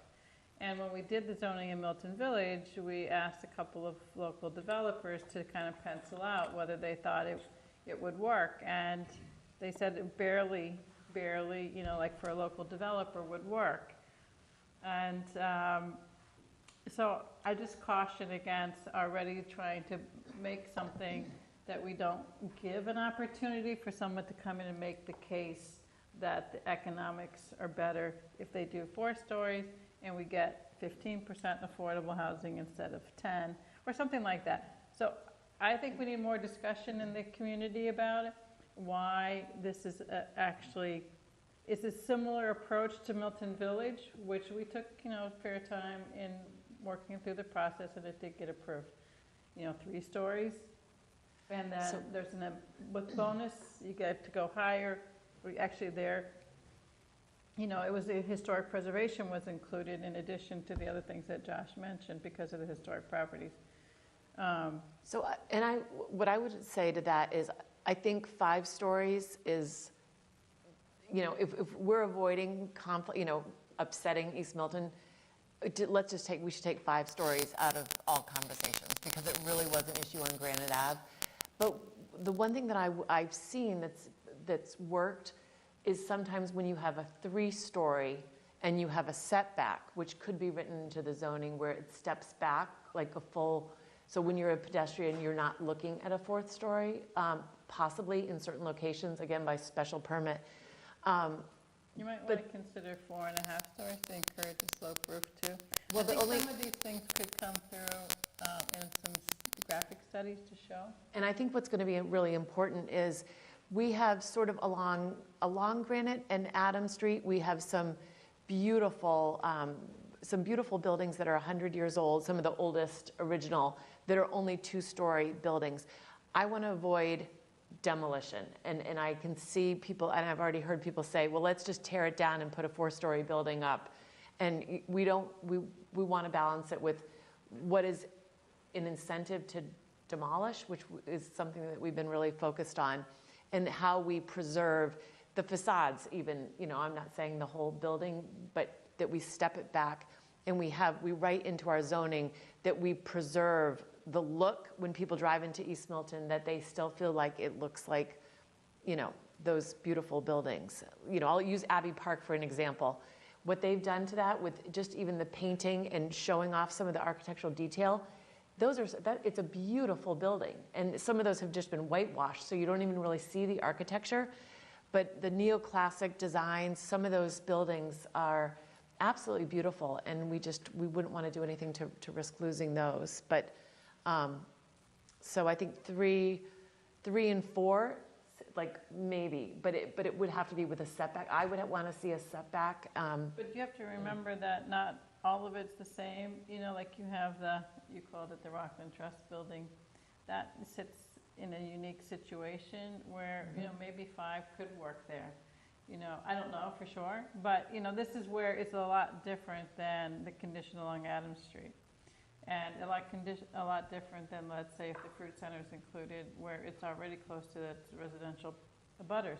So to me, like, the condition of the boundary of the property is an important factor. It's like I spoke about, I think, quite a bit on Granite Ave. One of the 440 Granite Ave is one of the reasons that I thought the height was appropriate. It had to do with the Granite Ave and the highway. And if that building were somewhere else, then that may not be. So this is where, if we're trying to write it for this entirety rather than sub-districts within it, like in Milton Village, we addressed Adams Street separately than High Street, because we decided that High Street was in different scale character. So that's what I'd like for us to at least consider here, being that nuanced, because it's not all the same condition. But I think it also goes back to the fact that we want there to be a consistency with what we're doing in East Milton, that it has a charm and a character. And when you're 5 stories, you come off the highway, you feel like, oh, am I in Southie? Where am I? You're not in Milton. And so I think the difference in that, that's why I'm open to like 3.5, maybe four stories. It changes the whole context of the area. And whether it's, on one side, we're trying to make this sort of give it a connectiveness. And I think if we're having, right now, 440 Granite is going to stand out like a sore thumb from the rest of the town. It is going to be unlike anything this town has ever had, and it got forced on us because it was a site plan approval. So we can talk more about that, but definitely I like that, I'm open to the 3 stories being site plan approval, but definitely special permit. I agree about anything special above. permit above 3. And I just think 5 stories, it shouldn't be on the table because it does not fit into the New England village feel that we're trying to create. So Milton Village has it, Milton Village has. It's a very different area. That's a gorgeous brick building. That's a really nice brick building. Because it has buildings that exist there that are historic buildings, so Okay, the context fits in. I would still argue that the Rockland Trust building, maybe, if you look at that, those boundaries, some of those buildings are not historic buildings in East Milton Square. They don't have the same character as Milton Village. And you can write the design guidelines, and it's not all about total height. If you cap it so low, you're going to get flat roof buildings built out to the max because the people are going to need their square footage. Then you're going to start putting setbacks on it. No one's going to be able to build here because you're not giving them enough economic reason or incentive that they can cover their expenses. So it's a balance between what you're trying to achieve and how you achieve it, and you've got to build in a little bit of flexibility in order to get some of the things that you want, in my opinion. And as we look at those guidelines and standards in Milton Village, being able to have that half story, meaning that you can sculpt the roof or you can set it back, is really important. So maybe it's not 5, maybe it's 4.5, as a special permit. So can I interrupt you? What does the half mean? Does the half mean? Means if you have the sloped roof, you're only counting like. Right. So could you dormer out the attic and? That square footage on that upper floor, not the full amount, right? So it would be a 4th floor with the gable would be another half story? So Like I'm trying to picture it. yeah, Or 3 stories with a steep pitch where you can. So if you had 3.5, it would technically be 4 with part of it being cut into the roof or part of it set back. If it was 4.5, it would technically be 5, but it would either be set back or cut into the slope, right? So because if you just say 3 stories, you're going to get flat roof buildings everywhere because no one's going to lose their square 3.5. footage under the roof. Well, the buildings that Meredith referenced on Adams and Granite are 2 stories with flat roofs, right? And they're very Some of nice. them are pitched. I'm thinking like the liquor store or the aesthetics building that was just redone. Well, yeah, It's a basically I'm 2-story with a talking flat about roof with some Killian nice- BGR, the Right, yeah. that building Yeah. and wrapping around. Yeah. I guess I don't mind a flat roof with that architecture. It doesn't bother me. Yeah, it works So with if it went that. 3 stories there with a flat roof, it wouldn't be the end of the world. How big is the Falcone building that's going up? Is that 5 or 6? 6. That's 6 stories. Right. If it goes through. Wow. This can be difficult. Yeah, and that's.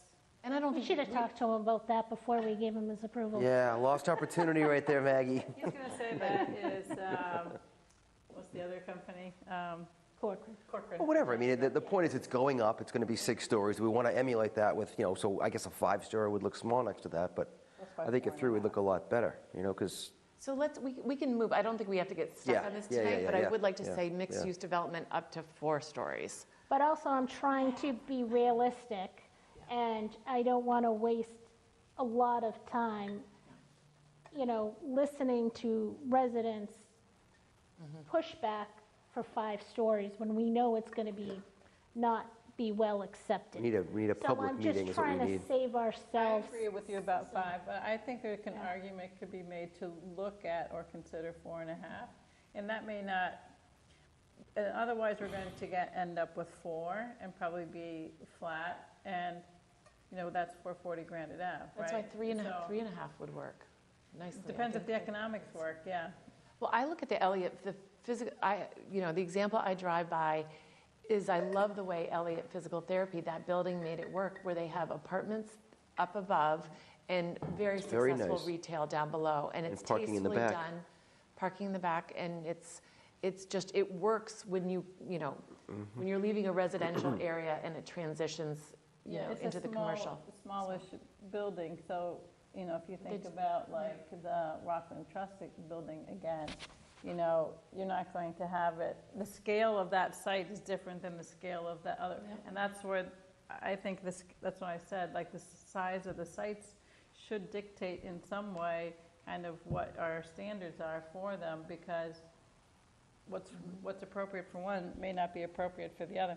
And maybe we can just ask that Josh think about this when he's looking at because if Rockland Trust is not in the business district at the moment, but it is a major building in the East Milton Square, so we should give a lot of thought to that. Maybe there's something that applies only to that piece of the district. I'm not sure, but. And we talk about Conley's building being pretty, but Jubenville's property Yes, I is love it. very, very attractive. Very.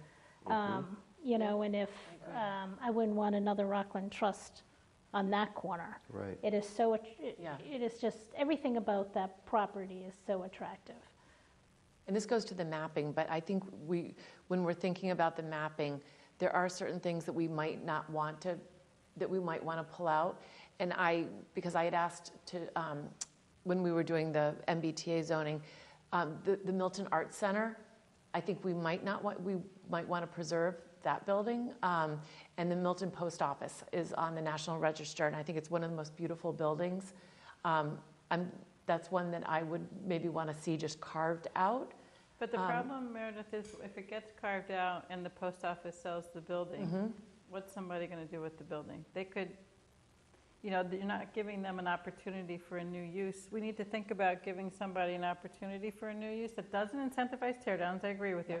We're doing that, and we did it in Milton Village. We're giving an opportunity for a new use, but not incentivizing tear downs. If we exclude them, then what happens to them? Do they become functionally obsolete at some point? So it's different. That's why we have to We think could go about back that. and change the zoning if it ever goes, if the government sold that building, we could go back and change the zoning, right?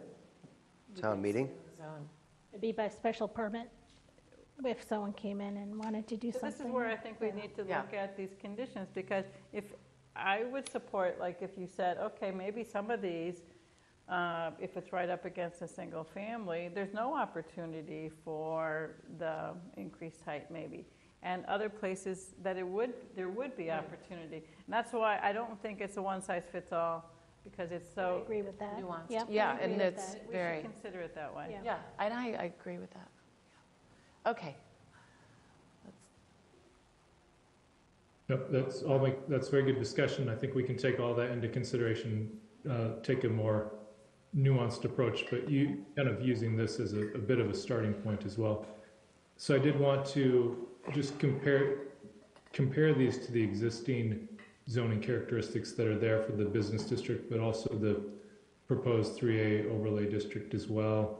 And those are on the screen. And we added a few diagrams just because it's helpful to see diagrams, and sometimes it's easier to see the point.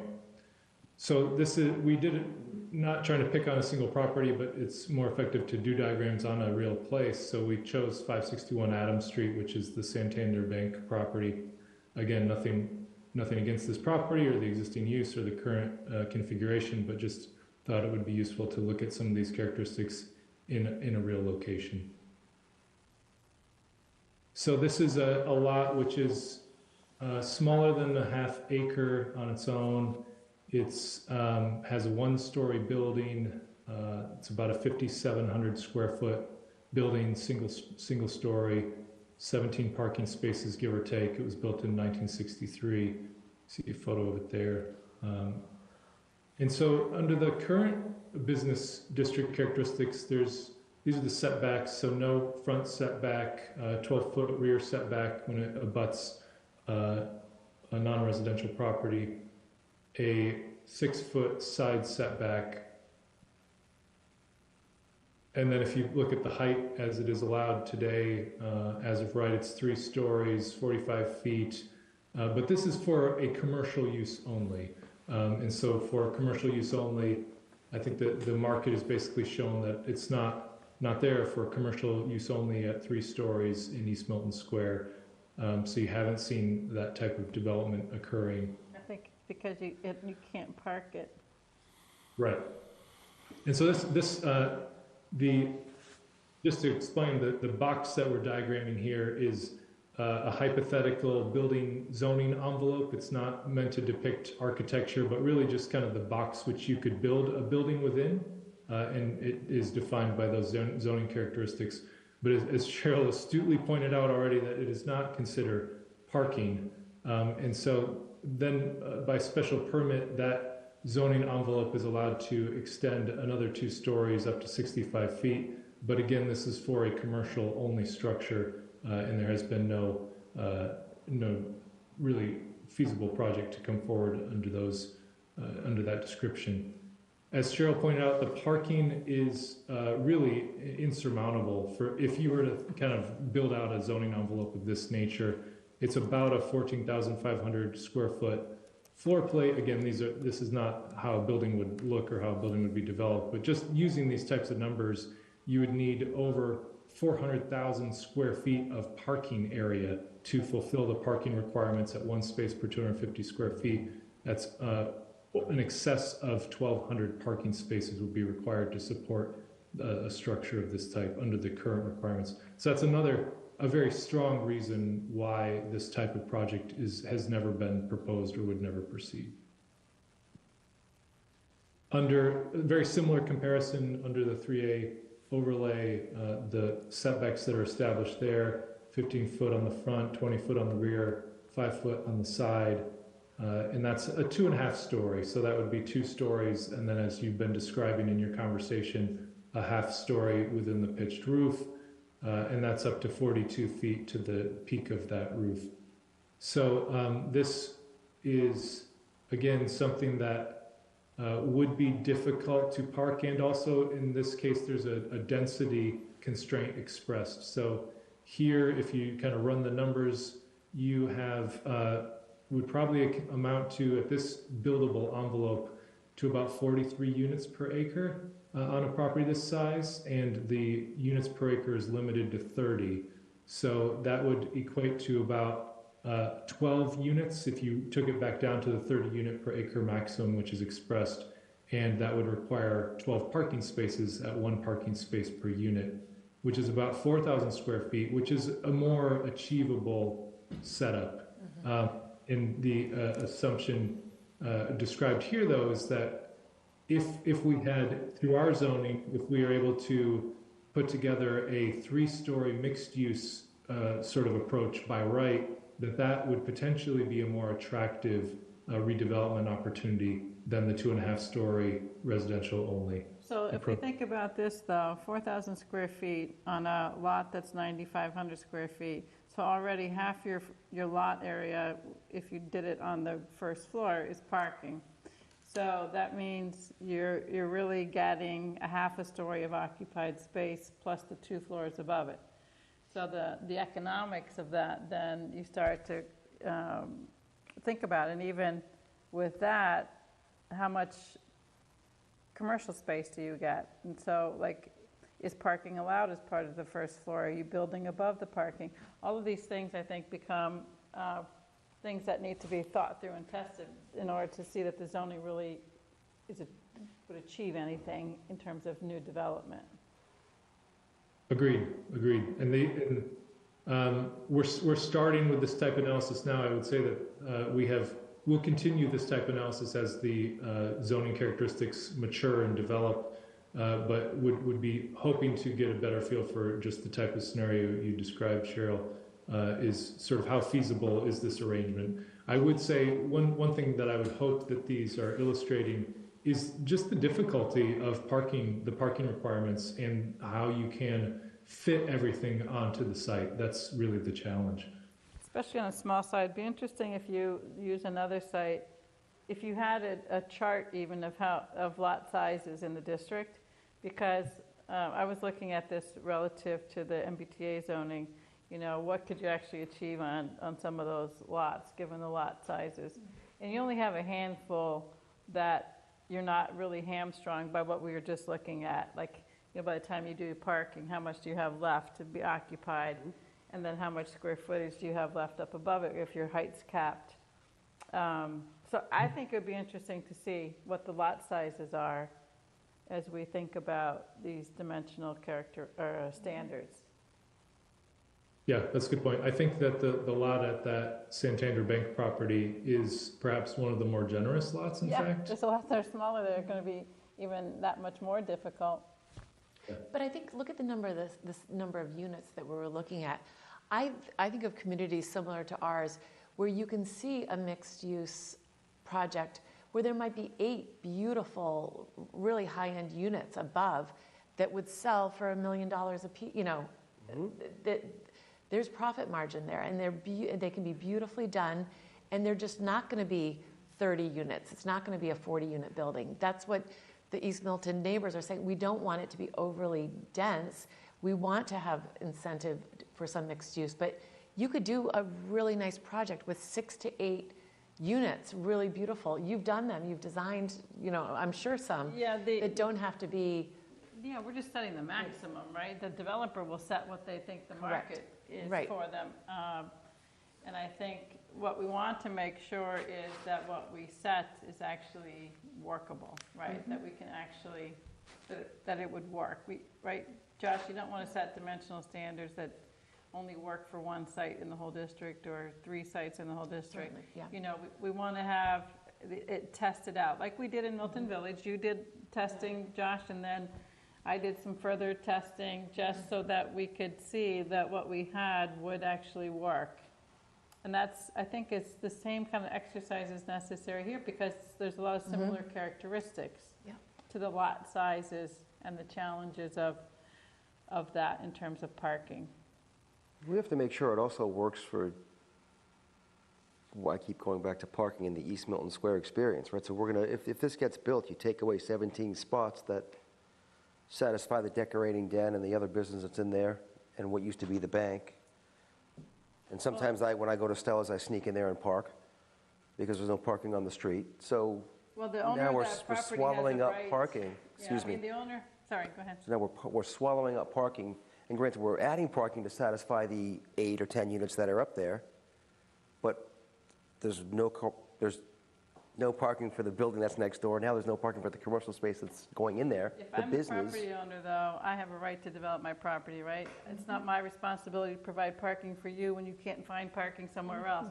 So you have to give that property owner a fair chance of having something, or they're going to, they close the bank, what happens there next? I mean, you build this, and then nobody goes to East Milton Square because they can't park. I keep coming back to it, but I'm just thinking of it. I actually think that just like in Milton Village, we actually need something that's more of a district parking solution, which is that like you have in other communities.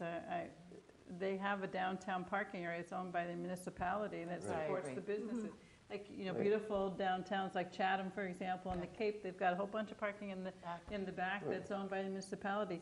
And I think there's been efforts and discussion of that in East Milton Square before, and it's challenging because where does the land come from for it? And in Milton Village, the same thing. I mean, there is a small municipal parking lot off of Wharf Street there.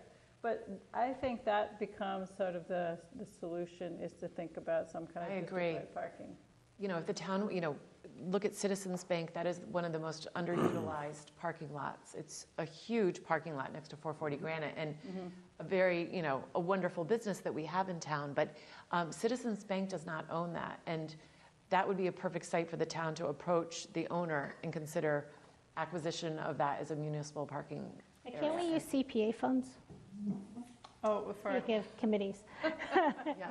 But there are also, across from, on Mechanic Street, there's a potential lot the town could acquire, which I'm concerned when Abbey Park loses their parking behind it, that when the Falcone development goes in, that parking is all going to be displaced, and that's critical to those restaurants. And if there's a parking that the town could purchase, and beautifully buffer it with landscape, that So does that become That's part of something this that- zoning? Do we I don't write know if that that's in, something or that like, how Josh does is a that work? recommendation that we make It was out of recommended this? in the Barrett report, and I think, our board could go to the select board and to the community and talk about that, because it wouldn't be something that comes out of zoning or could, I guess, in that you allow a parking use, that's a district parking use in certain areas.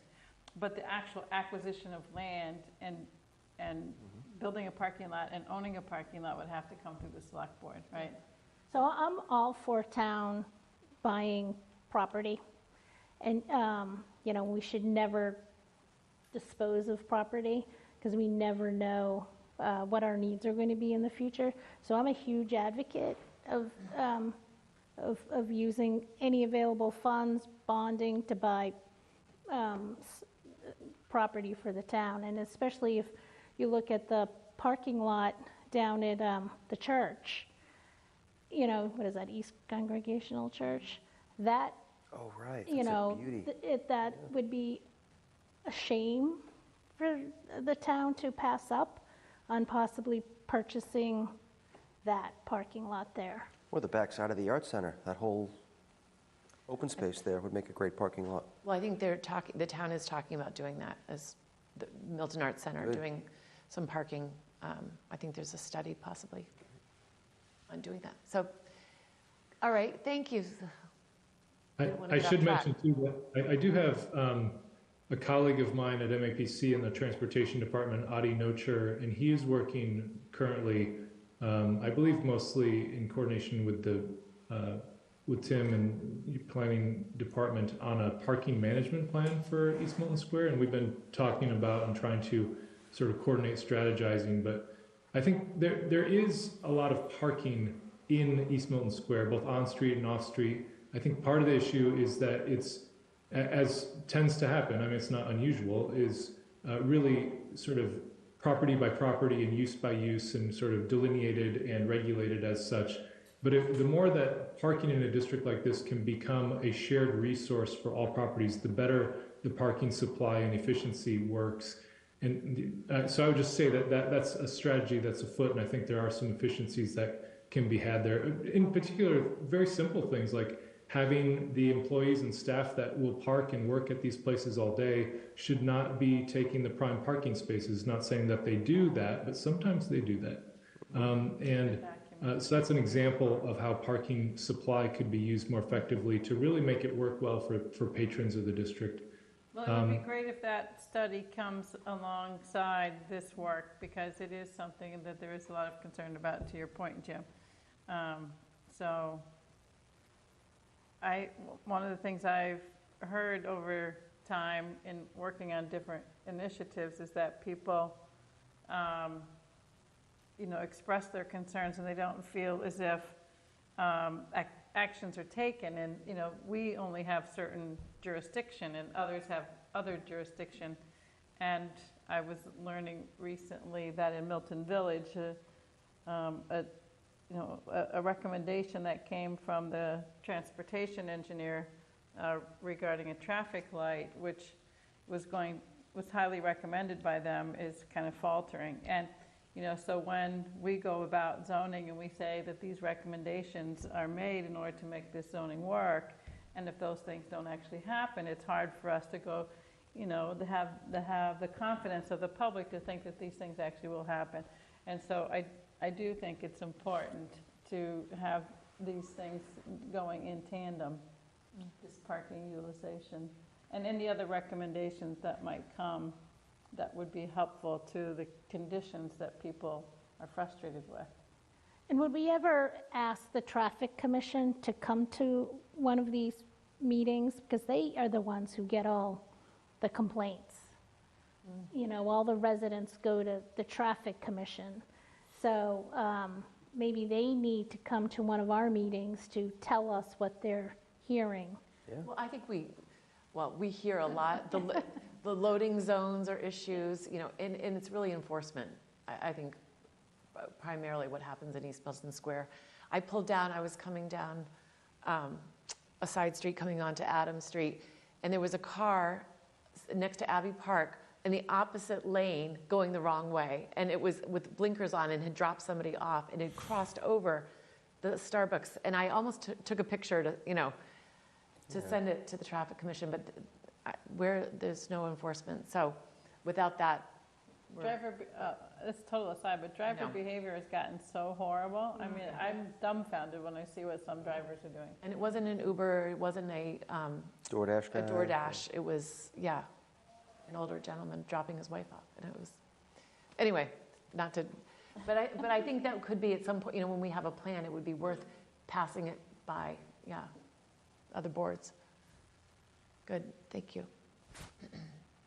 All right, so I will continue, but just to begin to conceptualize the ideas that we're talking about in this initial approach to the zoning in a similar diagram. So thinking about that 0 to 10 foot range for a front setback to really position those new investments near the sidewalk, but also maybe give room for expanding the sidewalk for outdoor seating or dining, etc.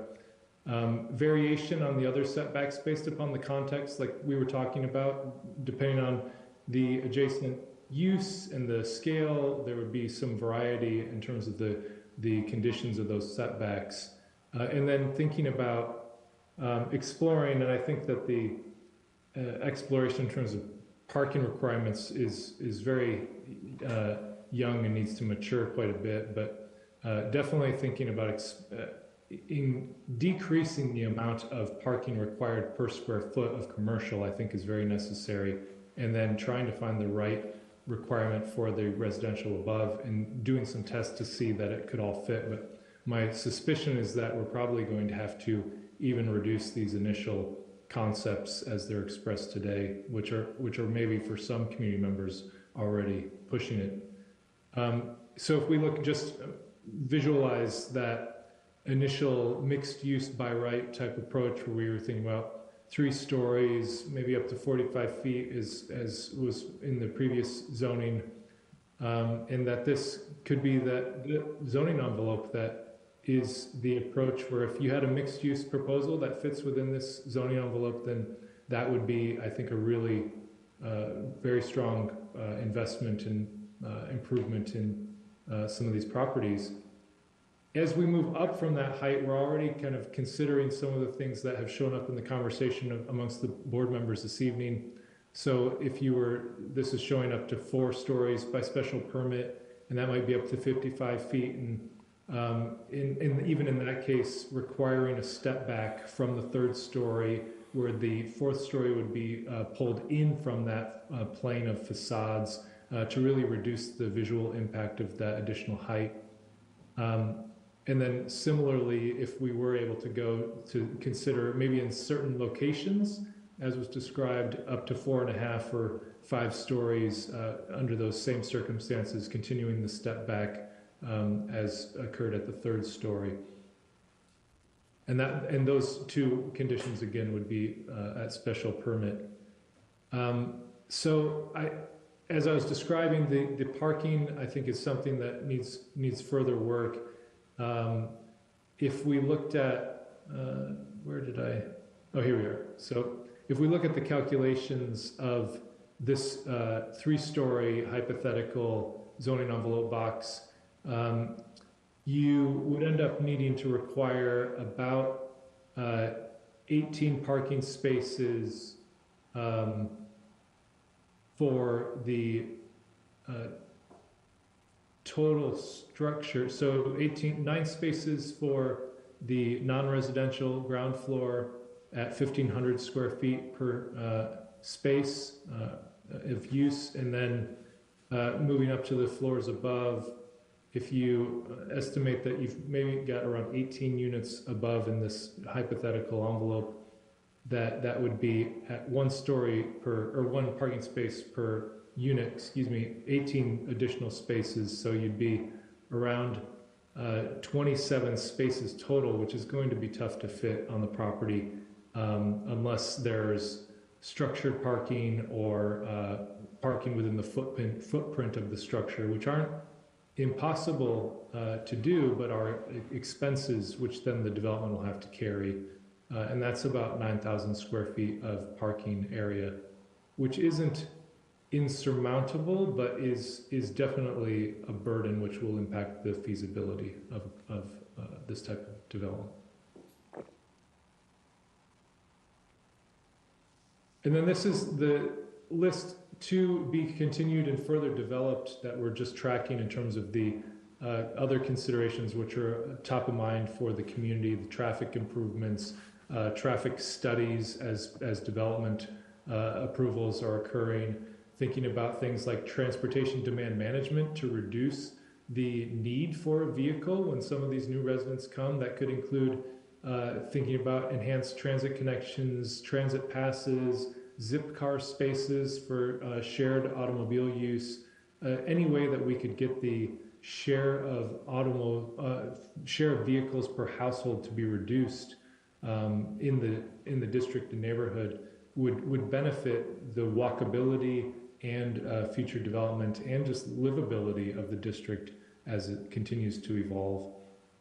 Thinking about parking and public realm improvements, again, and then things like affordable housing and sustainability, and I added onto this list too, historic preservation, which we hadn't mentioned before, but that the planning board has mentioned in this conversation tonight. And then adding detail to how all this might really materialize in the types of aesthetics that have been touched on in our conversation too, and getting those into design guidelines that can help, I think, build confidence, hopefully, and support for this approach to the zoning changes. So that we touched on this, and I'll just return to it here, but I think the question of overlay or underlying zoning changes is a material question that we won't resolve this evening, but we'll want to continue to consider. With an overlay, the current regulations remain in place, which is, of course, there's a certain cleanliness and efficiency to doing that. There's less chance for unintended consequences, honestly, with the overlay because the current zoning remains in place, and there's less ability to have something happen that wasn't intended, but that could be fixed, I would say. And then it can lead to potentially a downside is confusion around multiple regulations, particularly if there's multiple overlays or other things going on, sort of which zone am I supposed to use. In terms of an underlying zone, it's changes to the current regulations, so it would be the business district. We could create a distinct underlying zone so that we're not impacting other business zones that may exist around the town. But this would be really the purpose to allow more control over future outcomes, particularly in those areas where we do want to remove uses. That's better done with a modification to the underlying zoning. Or there could be a hybrid approach where we do remove uses from the current zoning as it exists and then have an overlay which includes our new opportunities would be another sort of version here that's not expressed, but that would be a third approach, I think. So for any further discussion on any of that? To mention one other thing, Josh, I think under uses, medical marijuana facilities are allowed in the business districts. Can you check that? Well, I think that's in our bylaws. It's not allowed, right? No, only in our business district it is. Medical is, Oh, but medical, I'm recreational is not, in my recollection.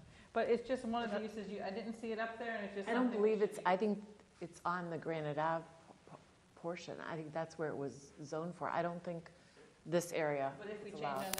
if we change the business zoning, to his point, then it changes the business zoning for wherever there's business unless we make a new district here. It's just something I wanted to make sure that Yeah, you that's a good point. look at it. I don't know exactly if it's all business districts, but I thought we looked at that in Milton Village. Yeah, I can check on It's, Now, yeah. what are most towns doing? Is there a preference for an overlay or changing the underlying? Mixed bag. Yeah, I would say it's pretty mixed, depending on the situation. You see both types of approaches occur pretty frequently across towns for the reasons that are described here. But I would say where there are things that you really don't want to happen in the current zoning, we should probably clean that up one way or another, so that you don't have one of those outcomes occur. If it's still allowed under zoning, it can still happen. So. Which reminds me, I don't think we ever did that in Milton Village, cleaned up the underlying. So maybe we should do that too. Yeah. Removing the gas station. Yeah, We have the overlay. And but was we it didn't a- change the underlying. yeah, That could True, be something yeah. to clean up in this whole process. mm-hmm.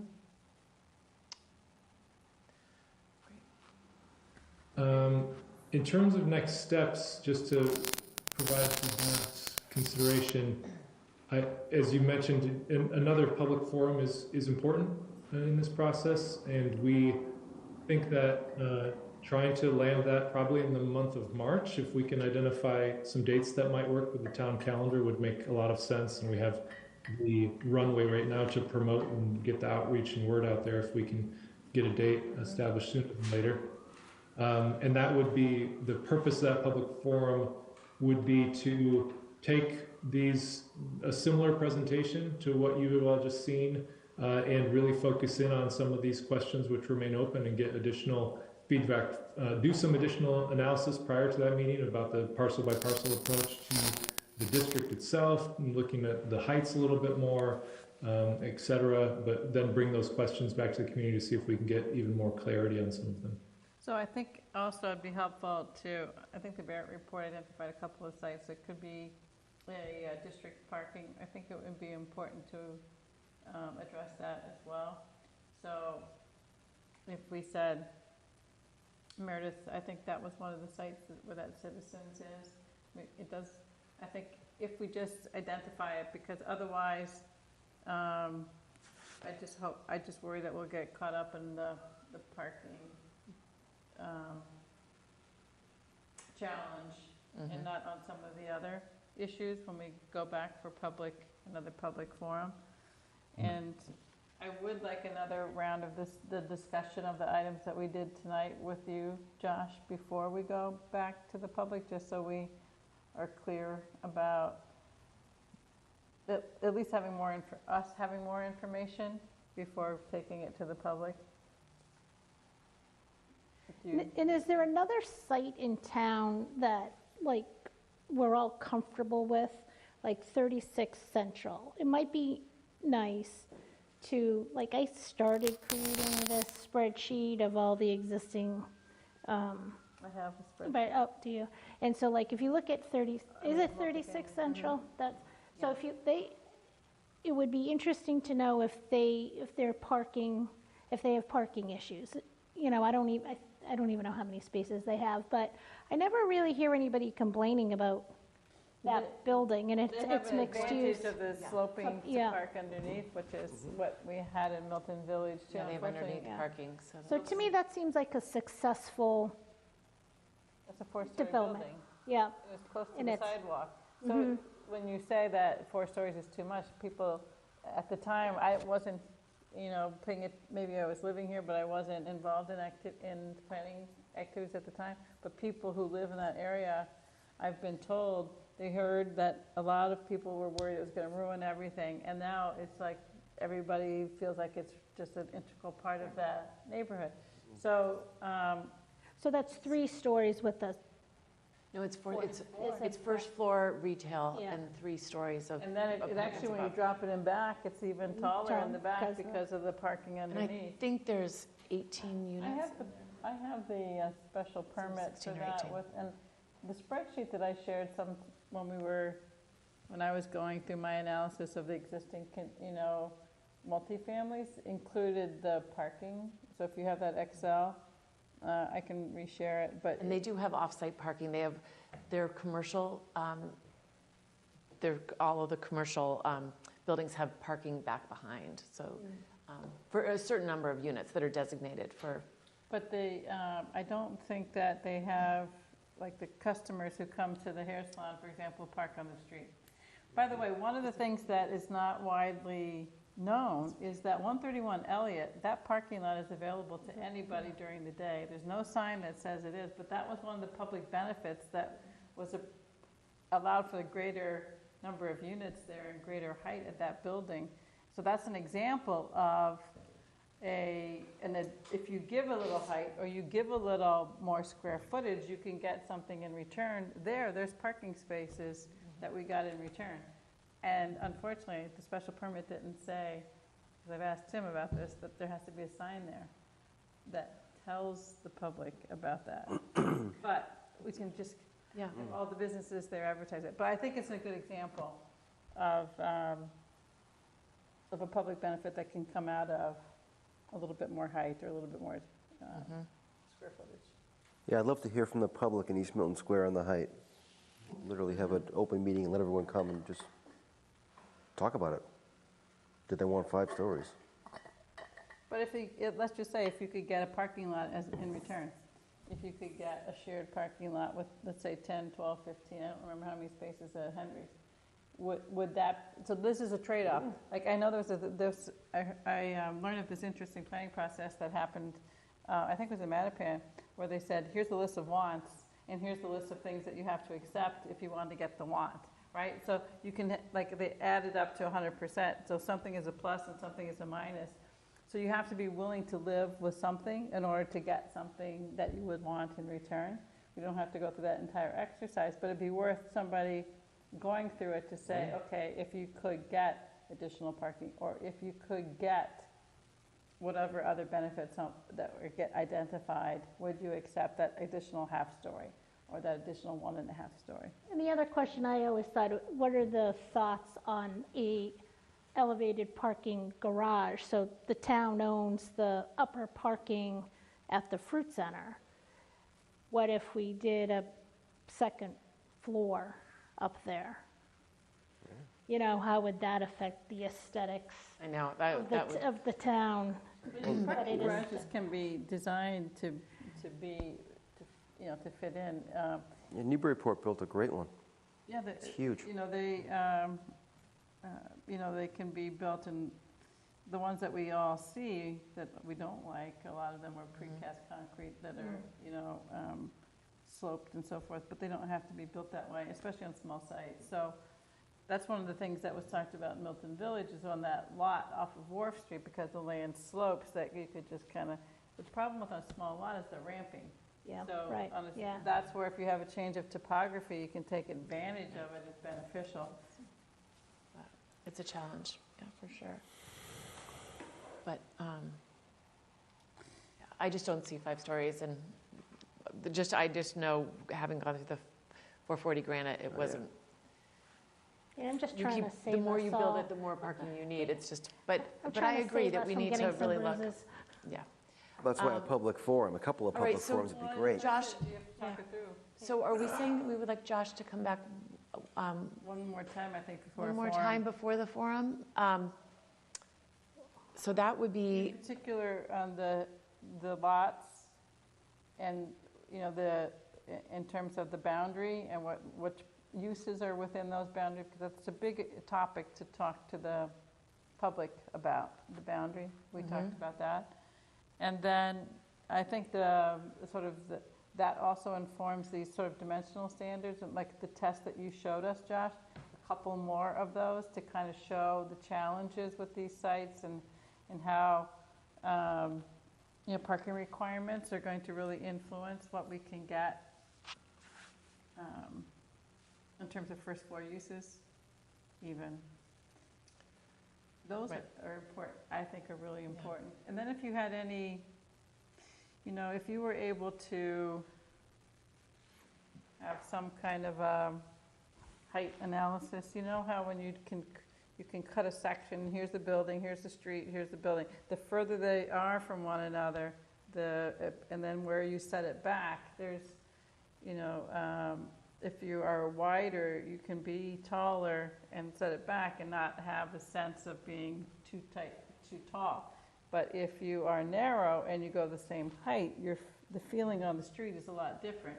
And that's where, if you had any of that, like if you cut a section through Adams Street, let's say where Abbey Park is or something, and then you cut it where you're cutting across the highway over to the Rockland Trust building, just to kind of give a sense of how a 2-story building on one street and a 4-story building on another street are actually totally different depending upon the characteristics of the street. And that's just for discussion purposes. I don't know, Josh, you can think about whether you think that would be helpful, but I do think this height question needs a bit more visuals to help with the discussion with the community. Because, you know, we spent a lot of time on the visuals in Milton Village, and I think it was very helpful for people to see the heights. And I think that's what, in the community forum that Josh brought, he brought some that were, like, people were like, no way, like, that was not what we want.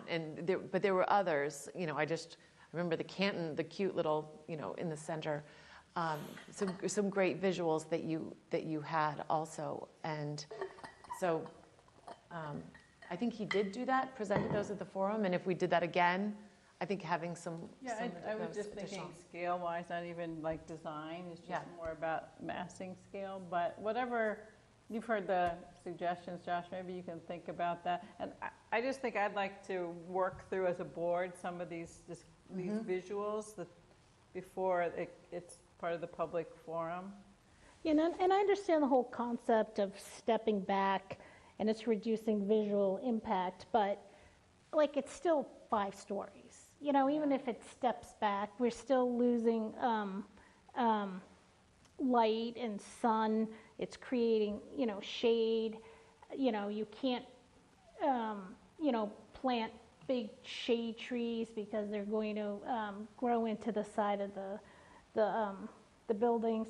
So I understand, you know, reducing visual impact, but by stepping it back. But I just think that's like more aspirational. You know what I mean? It's not like when you're on the ground, you can still tell it's a 4-story building or it's a 5-story building. It kind of depends how far it's set back, though. If it's set back, if it's a narrower street and it's set back 10 feet or 12 feet versus 2 feet or 5 feet, it can make a difference.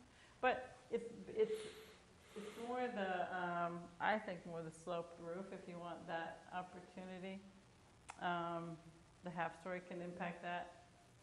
But I sometimes think, you know, the stepping back the building drives a certain design requirement that isn't always beneficial. So I just know we listened to, I don't know how many public hearings at 440 Granite, and everybody, that is the one thing, everybody came. People were open-minded about having a project, and that was on the highway.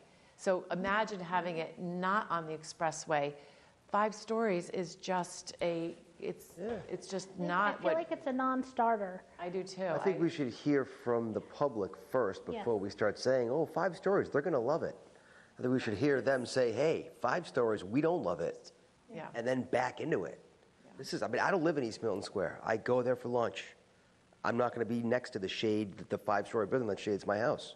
I'd like to hear from the residents. With the neighbor, first. you know, looking down on from the balconies. Oh, yeah. Looking, Goodbye privacy. yeah, Goodbye there's light. no privacy. Yeah. And it just brings so much density. And I think it's finding what Josh is saying, making it, you know, economically feasible to give incentives for redevelopment where we need, you know, some of the parcels that do need redevelopment, how you incentivize that, but that we're not over densifying this in area that we can't park, that we just that's considered overdeveloped, and we don't want to do that. We want to keep sort of a neighborhood charm to the area, and I think we can do that. We can find the balance. Yeah, and I think, you know, you might not like this, Josh, but reducing parking spots, is that an aspirational goal? We're still a suburb. I know everybody wants us to be annexed by Boston, but we're not. And we all have cars, and, you know, we can talk about the 20-year-olds not having cars and biking. My kids in their 20s, they both have their own cars, and they'd be lost. Yeah, they'd be lost without it. My third wants a car. Yeah, and so I think it's aspirational to really think people are going to ride their bikes. So remember that that a developer will propose what they feel they need for the market. So if they feel they need 1 space per unit or 2 space per unit, unless we put a maximum in, they'll propose what they think that they need. There was a lot of work done, and MAPC has a whole parking, over parking sort of analysis. But when we did Milton Village, I called several of the property owners there and managers to find out how the parking worked. And the rental at the Baker Chocolate, I think only had a half a parking space per unit. I mean, this was next to the trolley, so it's a little different. But the... That's city, that's a city. I went to did a job there, and I had to park So, but let me finish. way by River Street. It was And ridiculous. I talked to Milton Hill House, and I talked to the other condo building there. And, you know, I would say that in my experience too, designing housing, multifamily housing for clients, even if the city or the municipality is looking for less parking, they're not going to propose a project that doesn't meet what they think their clientele will need. And so for condos, they always want to have one parking space per unit at a minimum, because they feel like they're not going to sell their condos otherwise. And some might have more than that, right? So I think when we talk about what we what we think people are going to want parking, we're not going to have proposals unless a developer thinks that they've got enough parking. All right, so if we look at our next dates, and I don't think we have to have even this long of a meeting, but we have a meeting scheduled, which is fairly open right now, March 14th. We have the 22nd, which is pretty full, but the March 14th, and then maybe we could do a public forum later in March. I don't know if that works with your schedule, Josh, but we could have one more just follow-up discussion, particularly on the mapping. Maybe that's... I have a hold for another evening meeting on the 14th. Okay. Not confirmed yet. I could maybe confirm. All right. Get back to you on the 22nd was the other date? We sort of have a full agenda on the 22nd of February. We have a March 28th meeting scheduled, but we could either maybe move our meeting on the 14th to a date that, maybe move it to a Wednesday. I don't know if. Well, we could shift to 7 and 21 if that helps, but, right, I mean, Yeah, before doing that, I'd want to check with Sean, because I feel like his schedules, yeah. I mean, I'm flexible, but. Check with Sean. You don't want to hear from the public first, huh? No, for our meeting. Just to have a follow-up meeting. Before we have him back, okay. No, for the planning board meeting. I get it. Yeah. I get it. a further discussion of what we talked about tonight before going to the public, just so we're. No, I understand. I was just thinking we should get the public input and then start analyzing it, but Yeah. we'll do it the other Sean way. to look at dates, but, Well, what if we just put him on the 14th, just as a placeholder? And and then then we can, Josh isn't available the 14th? he's not I sure can- yet. I need to confirm. I have a meeting, but it's only listed as a hold, not as confirmed. I see, okay. All right, so Okay. when would be, what day of the week did we do the last public? Was it on a Thursday or was that like a Monday? Tim, do you remember, or what day of the week we did that? 'Cause I it was a feel great like it was a turnout. Monday. It was a Monday? Yeah. Yeah, it was Monday, November 6th. Okay. Were you happy with that turnout? Was that a good turnout for you? Yeah, I thought the in-person meeting was great. To be honest, the responses to the survey was a little light afterwards than what we normally see, but I think overall it was very good attendance. It's pretty good meeting. I think having it at the Milton Arts Center was a good venue for people, because they could walk to that.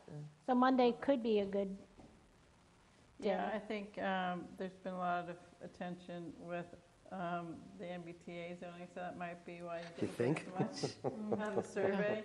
But I think what about like the 25th of March as that To week? hold that for your Hold that public for the forum? public hearing. Yeah, public forum rather.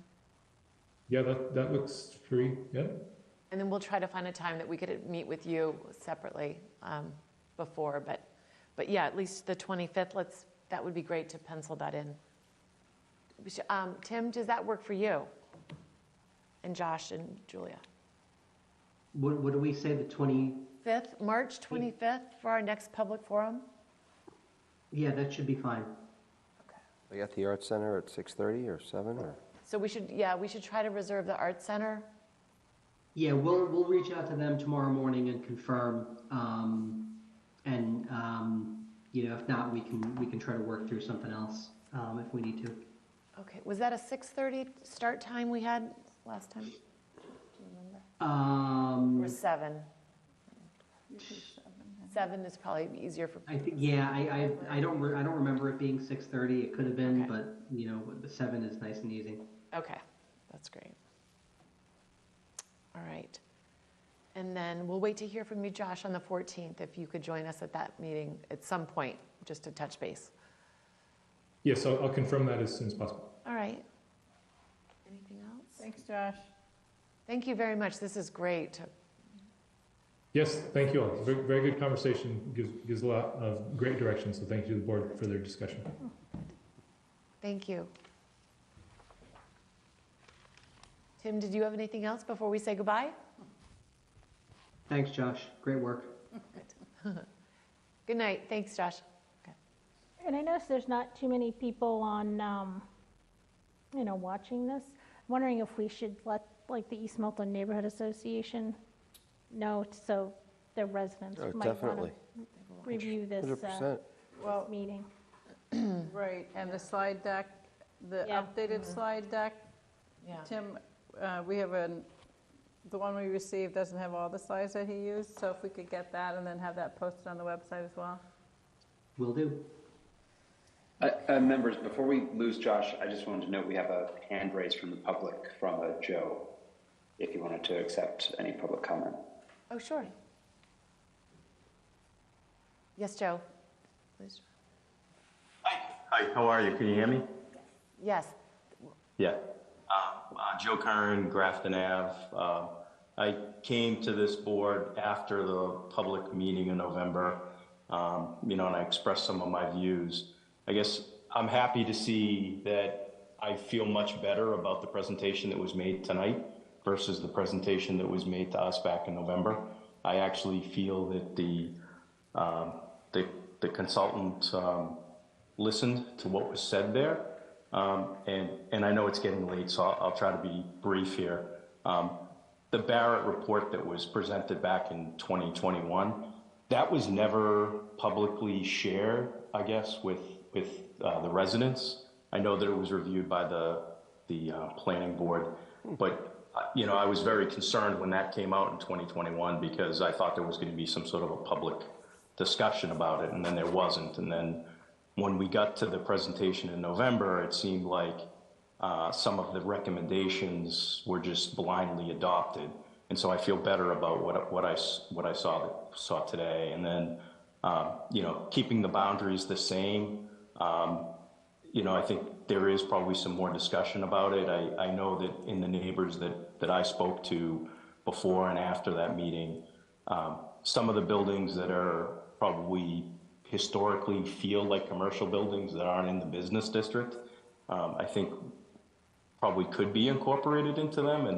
And I think I said that when I'm trying not to recap what I said before, but the medical office building on the corner of Squantum and Adam Street, for instance, I think people just assume it's in the business district and it's not, right?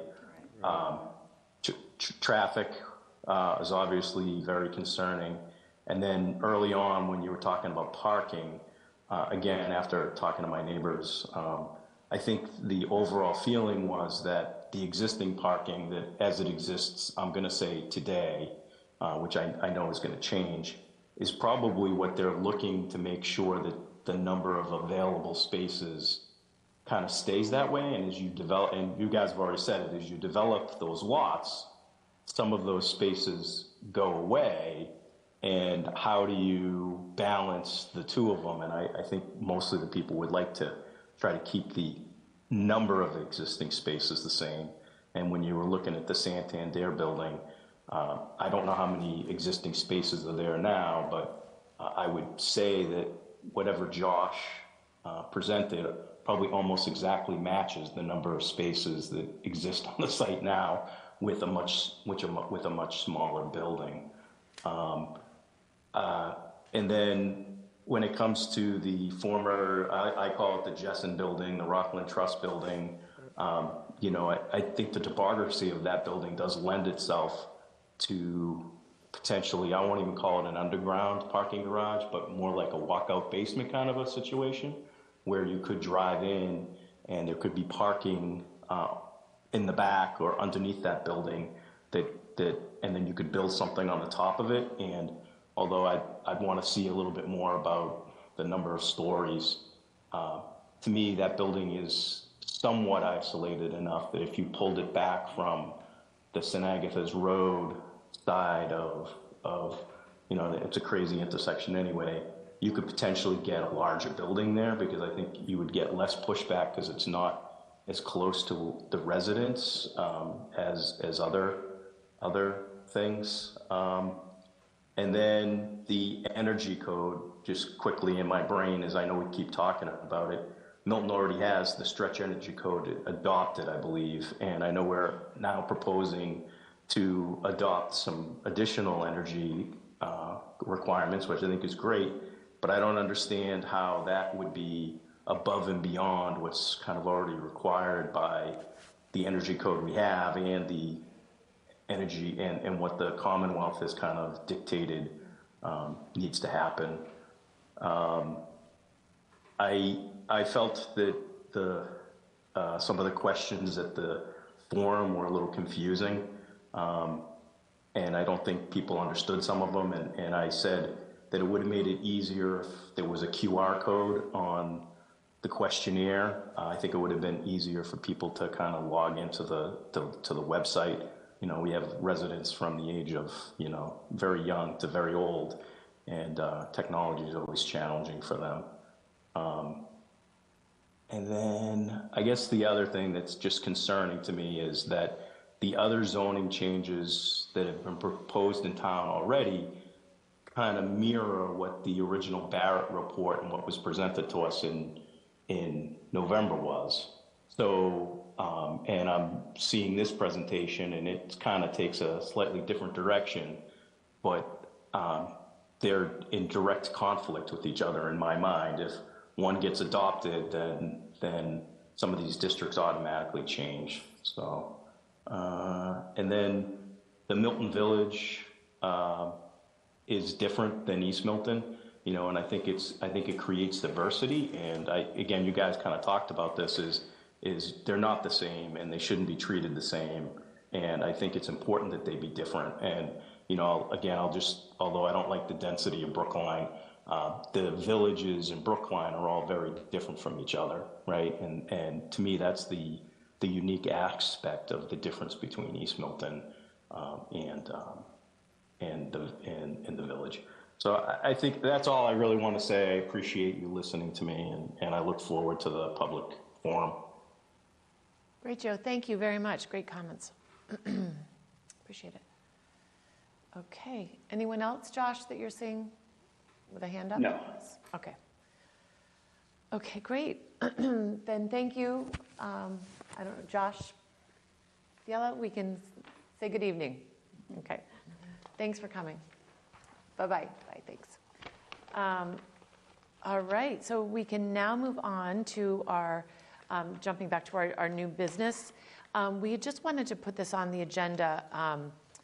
I was getting questions and people, and it obviously, when we're looking at what we require a building as far as sustainability, Josh, you've been working on this, the municipal opt-in specialized energy code, and it's almost 10. I don't want to go too far in depth, but do you want to just sort of maybe walk us through sort of an overview, and are you doing a public presentation on this for the residents to learn more about what we're doing?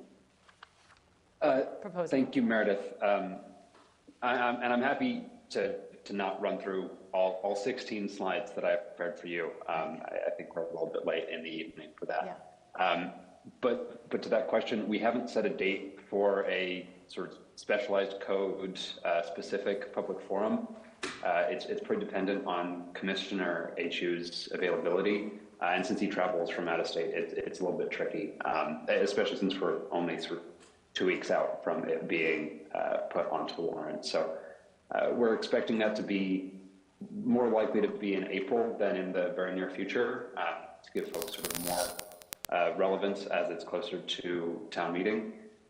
But we've also been in conversations with Sustainable Milton, who seem to be very intent on having additional public forums and sort of information sessions. So I don't have much doubt in the ability for this to be telegraphed far and wide.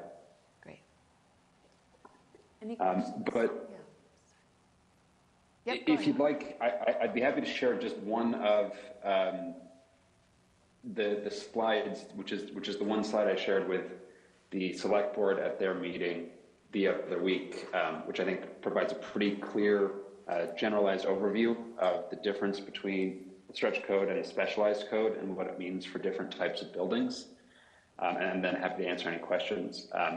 But just wanted to, especially given Joe's comment earlier, clarify what the specialized code is and how it's different from the stretch code. The stretch code, we are already a stretch code community. We have been for many, many years, since 2011. But every handful of years, on a regular cadence, that stretch code is updated. The most recent update to the stretch code added a number of sort of new requirements, a more aggressive HERS rating, which basically sets the efficiency level compared to a normal building. So here you can see HERS 45 or HERS 42. That means a 45% energy use of a sort of standard building, and the standard building would be at HERS 100. So these are more than 50% more efficient, which is really exciting. The specialized code for a lot of small buildings is the same for that. The specialized code maintains all of the regulations in the stretch code and then adds in additional requirements for new construction. And I specify new construction because the stretch code, as part of its update, was expanded to include major renovations and additions, generally those over 1,000 square feet. So it expands the sort of application of that stretch code, but that does not apply to the specialized code. The specialized code is just for new construction. You can see in these sort of yellowier boxes what sort of changes with the specialized code, and that's typically for large construction adding passive house requirements or HERS zero, effectively zero net energy, and then requiring any building that is mixed fuel, where there's combustion that happens on site, to be pre-wired for electrification, so that the next tenant of that home, the next owner, would be fully able to electrify their home should they wish to. In those cases as well, there's required solar shade permitting. If you're surrounded by trees, that requirement doesn't require you to chop down trees to add solar. So this is a sort of handy generalized guide, but there are a bunch of other sort of relative things to incentives and financial structures that are in place to incentivize this, applications for EV parking, and sort of how this ties to some of the climate goals that the town has set. But I just wanted to give this as a general overview. That's great. Thank you. And welcome any questions. So are we thinking about whether this is something that we will take a position on for town meeting? Because this is going to be on the May warrant, right? Yeah. Yes. Wow. I don't know that we need to take a position on it, but I feel like I just want to be informed on it. And when we're asked questions, that we are able to answer them. Okay. So I think one thing that when we looked at like sustainability requirements in zoning, they might include some things with regard that would be sort of complementary, let's say, to this code, because energy efficiency and renewable energy. But some of the other things that we look at, let's say stormwater management and so forth, is not covered in the stretch code, right? So it's purely on the energy side. So I just wanted to kind of if we were going to think about how this interfaces with zoning, I do think it's something that we'll want to think about, because, you know, this is a code that goes into effect at the building permit stage, and like where we're looking at projects at the zoning stage, it's before the building permit. So it would just be good to sort of think through, you know, how we might think about the zoning policies if this does pass, for example, right? So those are my, and one other thing I'll say is I've had an all-electric house for over 25 years. Heat pumps, on-demand electric hot water, induction stove, electric vehicle, electric dryer, and so it all works well. I think that's where the state is going with this, in terms of the all-electric, and really sort of having incentives more for all-electric than mixed fuel. Josh, you can correct me if you disagree with what I'm saying there. Not at all. I agree. And what I found as an architect, having to utilize these codes, is that anytime the code is updated, there's a little bit of a curve to having it becoming the sort of standard practice. And this is definitely the standard practice in the commercial construction world, because, and I think on the residential side, on the specialized, given that it's new construction of this size home, it's not going to affect, you know, a lot of construction it doesn't affect the additions and renovations and smaller homes. And so, again, for those who are going to be interested in this, I look forward to the forum that they're going to do that really goes into more explanation. Good, thank you, Josh. Yeah, we'll look forward to, just keep us posted on when that forum is, so we can just understand it, because I'm still learning a lot about that, so I'm sure the rest of the residents are too. Yeah, Absolutely. yeah, and you know, it's a good segue into our committees. But you know, at my business we have all electric, and it is a little bit challenging because my main retail store was not designed or insulated to be all electric. So it is very challenging in the winter for me to stay warm.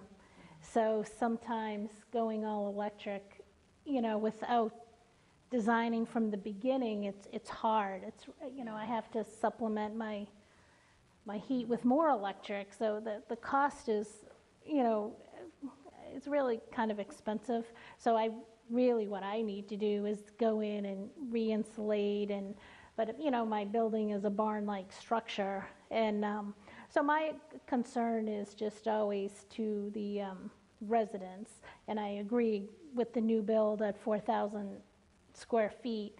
I don't think cost necessarily would be a factor, but here in Milton, you know, we have a lot of historic houses, and they'll get, like, even my house is less than, you know, my house is like 1,800 square feet. It's an 1840s house, and if I ever wanted to do something in addition, it would just be really expensive for us, because then I would have to go and make the whole house, my understanding, to come up to meet this code. So that's my hesitation a little bit, but you know, just to go into it, I am the planning board's representative to the Climate Action Committee, and you know, it's a new committee that the selectmen put together last year, and I've always said that Milton has really smart people,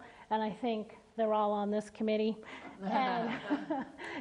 and you know, it's a great collection of residents from all over town and different age groups and different backgrounds, and you know, it's been a learning experience. We meet once a month, the third Thursday of every month, and I give our chair lots of credit, because keeps us to 90 minutes.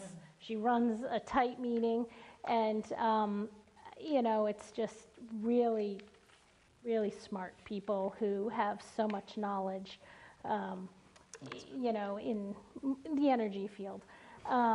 So we are looking at creating a new, you know, climate action plan for the town, and their spreadsheet reminds me of your master plan implementation committee spreadsheet. And so the committee's focused on energy and buildings, transportation and mobility, waste, governance and leadership, and conservation and land use. So I am sort of charged with the conservation component of it. My partner on that is Ron Israel, and he drew the stick of having me as a partner. And so he has done most of the work for us for the past couple months, and we're focusing on looking at all the conservation land and the Blue Hills, and so I would like to sort of expand it into other properties in town. My belief is the first step to help with climate change is to stop it from happening, and I'm all more for preservation than mitigation. And you know, the UN has declared this decade as the decade of ecosystem restoration, and so you know, the forests, you know, are the lungs of our earth, and we need our forests and our open space to clean our air. So I'm focused on that part of it, and the other members are all focused on other aspects of it. Josh has been a great resource to the committee, as well as Jack Turner from the engineering department. So eventually we're going to start looking at you know, the governance and leadership and developing different initiatives, and we will be having public forums throughout. So I'm not exactly sure when they're going to start, but it's a great committee. It's you know, different residents in town that you don't normally see on committees, which I think is nice to have new voices. So if anybody ever wants to listen in. Are they in person or Zoom? Both. Right Is here. there a schedule for when the report's to be done? Do you think? Yeah, they're getting there. So we're still trying to compare and look at other towns' climate reports and what would work for us and what wouldn't work for us. And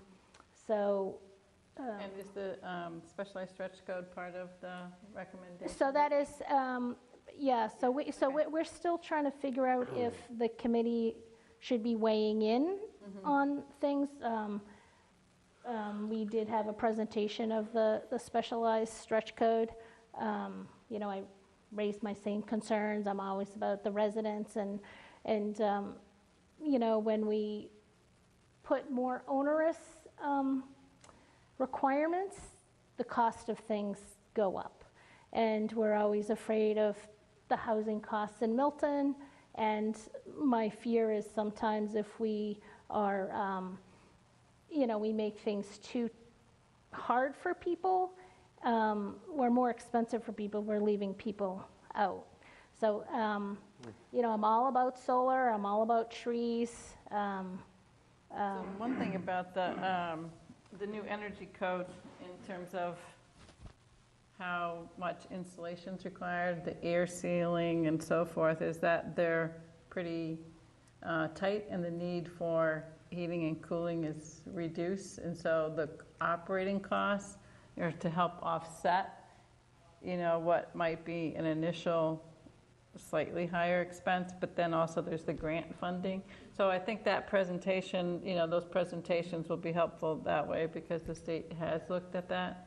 And as one of the things that you know, being as I said before, when house wrap was first required, people thought, oh, you know, this air barrier, what's this air barrier, what's all this stuff? And it's just standard practice now.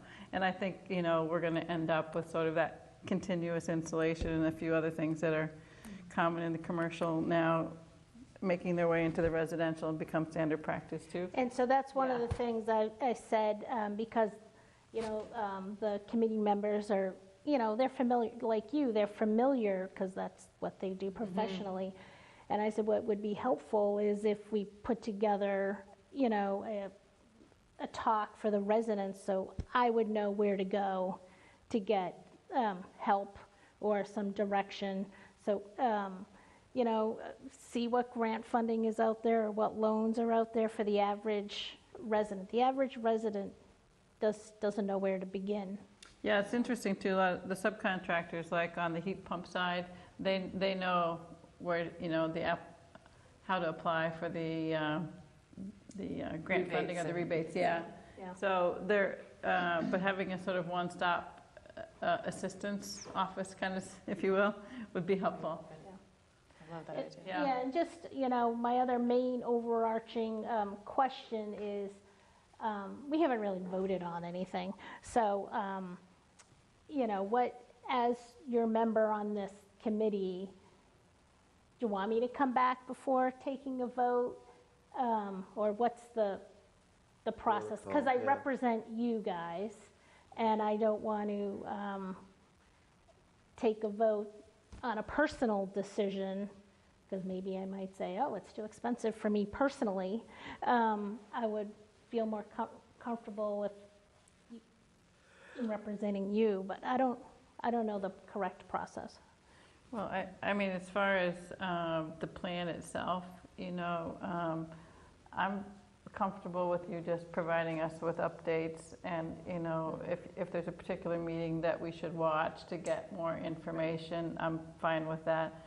Because it's, you know, the committees that we serve on, it would be a lot for us to have to go back and get consensus amongst all board members. You wouldn't want to delay a vote also, right? If they're voting, you kind of have trust to you to make have the that call. vote. Yeah. And I think ultimately it's going to have to go to town meeting. Yeah. So it would be a step in that process, but keeping us updated on where it is in that process. So if we are asked, that we can We'll know what's address happening. questions, and if we have applicants who are doing multifamily housing, we can refer to the number of required EV chargers. So, for example. Right. But yeah. Okay. Yeah, No, that's but it's great. a great Thank committee. you. That's good. You know, it's a great committee, and you know, join in anytime if you want to spend another Thursday in a meeting. What time? Morning? 6 o'clock. Oh. Yeah, the next meeting is next Thursday at Yeah. 6 Yeah. in the library, if anyone's interested. Yeah. In the library. And Okay. Josh will be in a meeting next Monday of the Master Plan Implementation Committee as well. Good. And in the Thursday meeting as well. My wife does not appreciate my schedule. Oh. So segueing, I know you said you weren't sure if you were going to be ready for a committee update. Yeah, I'll just mention on the Master Plan Implementation Committee, we've been talking about the major categories in the plan and inviting other committee members or interested entities like Sustainable Milton to speak to us about what their thoughts are about. We kind of briefed them on what's in the plan on that topic, and then whether they feel as if the plan should be updated, because we're getting to that 10-year mark. So we're getting to a point where we want to present our recommendations to the planning board, to the select board, and to town meeting as required by our charge, and whether the plan should be updated. And so we've been working on that for a while in terms of spreadsheets that you mentioned, sort of tracking every recommendation in the plan itself, but then more broadly, sort of some topics that aren't really addressed in very much detail in the plan. And then on a more specific topic, we've been working with the library on whether there can be some additional parking in this general area. It's one of the things recommended in the master plan. It's something the library's been working on for a long time. And so we're getting to a point where we're going to give a briefing to the select board because it's kind of in select board jurisdiction at the end of the month, I believe. I'll give that, and then from there, we'll get some direction from them about next steps with that planning process. And so then I'll come back and give an update on that. So that's kind of the general. When will you give that update out? I can let you know for sure. I have to see if it's on the agenda for the select board because I had spoken to them about, I think it would be the second meeting of the month for them. So they meet on Tuesdays, is it? Yeah, So their I schedule's guess been a that little, would- I don't think they're meeting till And so I think it's the because, 27th. 27th. and because it's a joint, we appoint residents too, don't we? Don't we appoint The MPEG committee, the yeah. MPEG? So Yeah. it's not just Cheryl representing the planning board like it is me on this, but we actually appoint the other residents. So do you have to do a reporting to us or no? I don't know what the It's been charge almost is. 10 But it's a years joint- now that I just I think give it's a supposed to, general. I think you're supposed to be reporting to both Yeah. select board and Yeah. there may be certain things that the select board has jurisdiction over, but the idea, No, yeah, the reporting is definitely to both, but in terms of next steps on something, let me use, for example, like Milton Village, where we did study work with Josh Yeah. on the landing. So they did a report, and then we did a letter that accompanied the report. We turned that over to the select board because it was sort of next steps followed in their hands. And then on the zoning, we did the work with MAPC. We did again some more cover letter and handed it off to the planning board because it was sort of planning board next work. But that's more kind of specific to the task. The broader kind of overview of updates is we're required to do to both boards and to town meeting. Yeah. So the reason they got specifically targeted out for one thing was the topic that we were helping with. We were asked to help with the Milton landing. We were asked to help with the library parking. So that's why we did those. Now that we have this climate action committee, would you have them come and report to you over Sustainable Milton? In fact, Josh, staffs the MPIC too, and he Yeah. talked about that.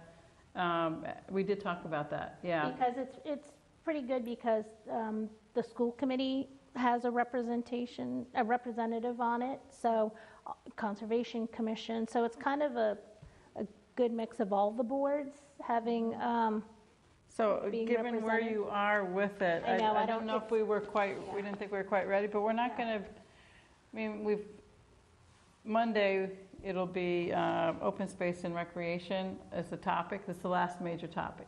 Then I've asked the people committee member has taken each one of these topics, invited folks in and kind of led that discussion. And then I'm asking each one to prepare a summary. So we're getting ready to do our summaries. But Josh and I spoke after the last meeting about how this could come in still before we're done. Because our charge is at the end of the year. The other thing is, we'll have to make a recommendation whether we think it should continue beyond 10 years.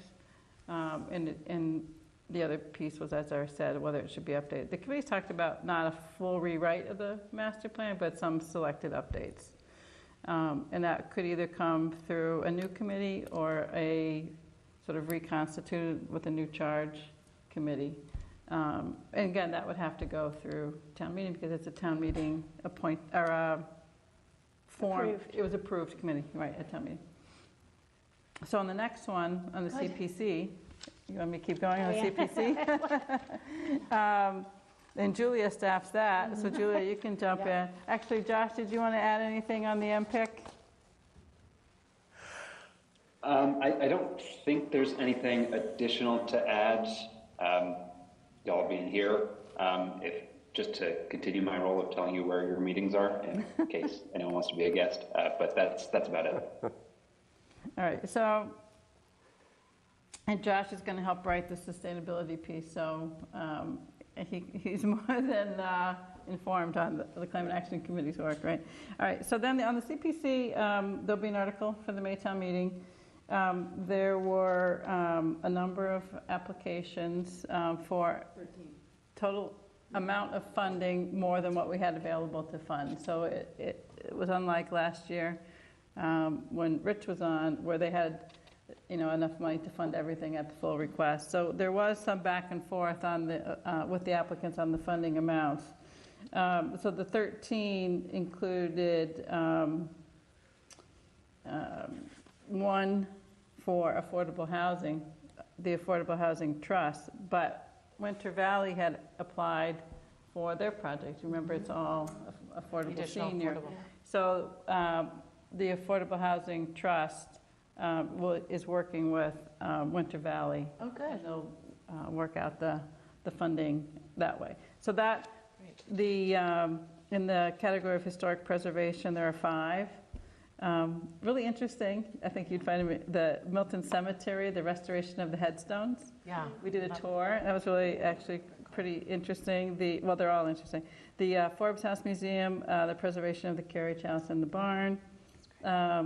A study for the windows of the Milton Arts Center.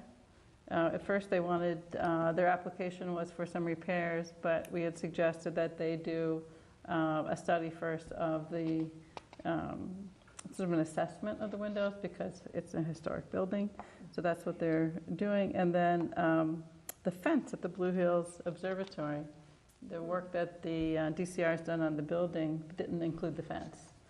And then under open space, there's a number of them, including the Andrews Park water fountain is one.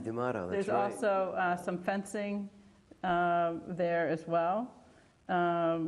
There's the basketball court right back here. Some improvements to that. A feasibility study for the development of a Pine Tree Brook Walk, which will run around the entirety of the brook. The Kelly Field, adding dugouts. Kelly Field is where softball and baseball played there, right? Mm-hmm. A study, including, I believe, a survey of the Neponset Estuary, which was going to be on got removed from the last town meeting. That's really fascinating too. An extension of Pope's Pond Trail, so they can make its way around the pond, and then an accessibility study for that. So aren't those all great? That's great. Yeah, Really and great. so it's a total funding of just over $1 million. Roughly equal to the 3, a little bit less for the historic preservation. Now, are any of them actual projects instead of just studying? Like the basketball court, do we need to study that? Can't we just fix it? No, that's not study. Yeah, that so was it not just study. be- That's so that that's would be. yeah. It would be good to like. Study is the estuary and the windows. Yeah. It'd be good just to fund projects. Playground has been added. Yeah, we're adding, right, so we have a new, there was some miscommunication, and they did initial application at the Peverly Playground. And they didn't submit the final, so we have a meeting coming up where that'll be considered. And just one thing on the police lockup at Milton Landing requested funding, but the committee, again, the decisions had to be made, and there hadn't been any progress with the repairs yet from the last round. So it was really, we tried to make sure that any second application was making progress. And, we had to make a decision someplace, and so that's where that went. So town meeting will take a vote on these, and we'll see where Peverly Park comes out. So that's that. Great. Fantastic. And I have been open space and recreation, but Tim, you sort of gave that update on what's happening with that, which is really exciting to. And Tim has been, obviously been digging in, but that was one of the questions, when I was talking to John Kiernan, I said, how do we know what conservation land is, what open space is town-owned, what is in conservation restrictions, and there's been a lot of really great area. So I just thank Tim for really digging into some of these deeds and sort of the history of some of these open space that we haven't really known what is protected, what's not protected, what's developable, just on so many levels that are important. So thank you, Tim, for your work on that. And we have Yeah, a great and consultant. we'll be getting back into a more kind of public-facing mode as we kind of start to wrap up the plan soon. So I know the committee hasn't met in a little bit, but we'll probably be reconvening in the near future. Great. And are Capital Asset Planning Committee. how is that? It's a lot of numbers. Yeah. I missed the first meeting I was able to go to was this past one where they just started discussing the budget. Turns out we're in the red, $3.8 million for 2024. But I think Nick Milano's going to look into either having a little bit more debt or working some magic and trying to get us in the black again. It was a quick meeting. And that's that. Do you have a list of the capital requests? Oh, yeah, I've got a, I don't know, 9-page spreadsheet or something of what everybody wants. And it's just, Yeah, 'cause I don't know usually what it there's a all means, to be list. honest with you. There's a list, and then it sort of gets narrowed and narrowed and I narrowed. think that's at the next meeting. Yeah. Okay. We're going to dive into all this. So, to see what, Yeah. I honestly don't know. Okay, so the cemetery wants a pickup truck, DPW wants 2 F-250s, 2 F-550s, and so I guess it's just replacement of trucks or buying new Department trucks. requests, yeah. All department requests. Okay. So I don't really know what more to report than that. That's great. Thank you for being our representative. Well, yeah, I've got to learn. Keep us I've got to learn a little bit more. As it gets narrowed Yeah. down, it is interesting to see. Yeah, it'd be interesting, you know, this, I think one year there was like field replacements, you know, and so it'll be nice to know what kind of categories it gets whittled down to. Gotcha. Okay. I just wanted to mention that Yeah. town reports are due on February 23rd. Yeah. So, just as a reminder. Right. Thank you. Yes. Yeah. As far as the planning board report, you're going to draft that? That was something that Meredith? actually, yeah, Tim and Josh helped to draft last year. And we haven't even had a chance to talk about that, but we'll determine that. So yeah, we'll take on, getting that done. I was actually looking through all the things that we've done, and we've actually accomplished a lot. We don't feel like it all the time, and we have a lot of really long meetings, but we've done a lot of really good things, so. I just brought it up because Yeah. subcommittees have. And subcommittees too, if you're chairing, yeah. Do you submit one for MPIC too? Yes, we're sometimes we've used that as the report, you know, Yeah. that it gets distributed. I usually prepare a draft, which I ask the committee to take a look at. So we'll do that on Monday. Yep, okay. Good, thank you, that's good. And then we'll submit it after that meeting. Exactly. So then, just the only other thing, so next item we have is the discussion of the historic preservation plan. And this is just something that really came out of when we were looking, ourselves at what other towns were doing, especially around the MBTA communities, and we were looking at towns that had, and doing overlay zoning, towns that had preservation plans, and I was surprised in listening to some of the Zoom meetings. Many towns that were on talked about how great it was that they did have a preservation plan, and I feel like we talk about historic preservation in Milton, and we now have the CPC funds, but we don't have a plan for how they're going to be allocated. So this is something that I had brought up at another meeting. Tim brought, Julia provided just a couple of copies of what other towns have done. And this is sort of... Some light reading things. Some light reading, no. But some are more lengthy than others. There's different origins of the grants. This is Sudbury.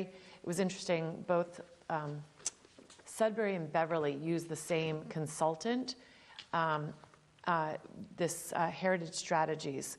And so Tim was able to, I haven't read through these, but the whole idea is that just like any of our other plans, our open space and recreation plan, our master plan, this is something that I think Milton could really could really use to say, what do we prioritize? Whether it's even our fire stations. If, some of our older fire stations the Historical Commission would always talk about, we need to preserve these old buildings because if we're not maintaining them, if we aren't prioritizing, and this might be a way that we sort of set a priority and really in awareness, because at one point the town facilities manager didn't even know that Milton owned the art center, and we kept saying this is such a great asset, our PBOT, and he didn't realize, so it was never on a maintenance plan. And the lockup. And the lockup. At the landing. Yeah, and it's not been, anything intentional, but things, across the street, the Powder House, that was moved to that site from the Lamb property, that was moved. That's really, that was an old, powder house during the Revolutionary War. People drive by it every day, but these little assets that we have, that we could compile sort of a plan on how we preserve these things. And Tim, we had talked about maybe even having, a student, having an intern to sort of study who the consultants are, what other towns were used in other towns.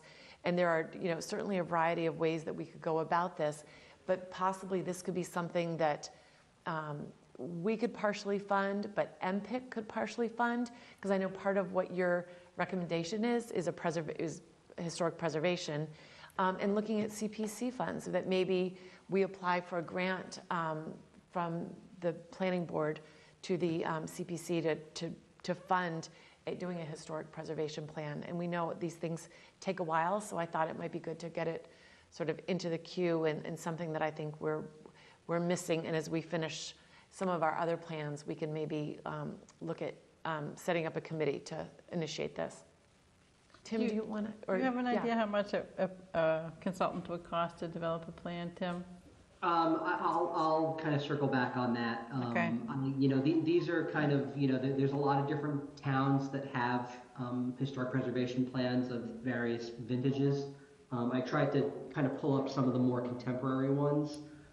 So I think, follow-up would be to reach out to some of these towns and just kind of get an idea of how much these cost. I mean, if you look at some of these, I just happened to pull up the Sudbury one. I mean, this is a weighty document, and a lot of it involves kind of a lot of inventory work, a lot of historical research and everything. So, I can imagine, there's probably a spectrum of cost for these types of things. But I think it's actually, I'm as a planner, very interested in kind of getting all of our thinking in one place, so that everyone's kind of rowing in the right direction. And I think, you see this through, the open space planning effort, obviously the master plan. Milton as a town, extremely cognizant and very kind of interested in preserving its history. But in terms of the mechanisms that we've availed ourselves of, it's a little bit of a hodgepodge. Obviously we've got demolition delay. We've kind of, enacted preservation requirements through various pieces of zoning. But in terms of a lot of the tools that are available, we're still, not wielding them as effectively as we could. We'll hopefully soon have a local historic district, the first that we've ever had in Milton Village. And hopefully, we kind of move on to other historic districts. But I think this is the type of thing that, especially, I think, the idea of having CPC funding really kind of opens up a lot of doors that were previously closed. And I think, in the same way that the open space plan can be a tool for the CPC committee to kind of say, like, okay, here's how we're going to prioritize, funding opportunities, based on all our shared goals and values around open space. A historic preservation plan could be a tremendous help to that committee in terms of, prioritizing, where things go. Town, resources in terms of the lockup and the Kidder Library is not ours anymore, but the other historic buildings that we own, understanding what condition they're in and kind of what they need. So I think it's a really great, idea to start pursuing. And I think, to Meredith's point, this isn't 100% in the planning board's wheelhouse, but I think as an instigator of this and kind of bringing together everyone who needs to be brought together in terms of kind of sharing the load from a funding and a staffing perspective. I think this is definitely something we can start looking at. So step one is kind of ascertaining what kind of the spectrum of costs would be, and then we can kind of start to figure out maybe thinking about a funding strategy over the course of the next months and year, and then maybe starting to put together a scope of work. So I think definitely take a look at the documents that I provided. No need to read them cover to cover, although I'm sure they're very interesting. There's a lot of really great history throughout our Commonwealth, as we all know. But just kind of get an idea for what kind of the universe of possibilities are in terms of inventorying and action planning and some of the implementation tools that these plans suggest. And we can start to bring together the folks. Historical Commission obviously is going to want to have a role in this. To the extent, as Meredith said, the Master Plan Committee, puts a priority on historic preservation. This may be something to kind of work into, the next step for the master plan. And yeah, I think it's a great idea. I think you all should take a good look at it. That's great. And I was looking through this, and we already have a lot of this information.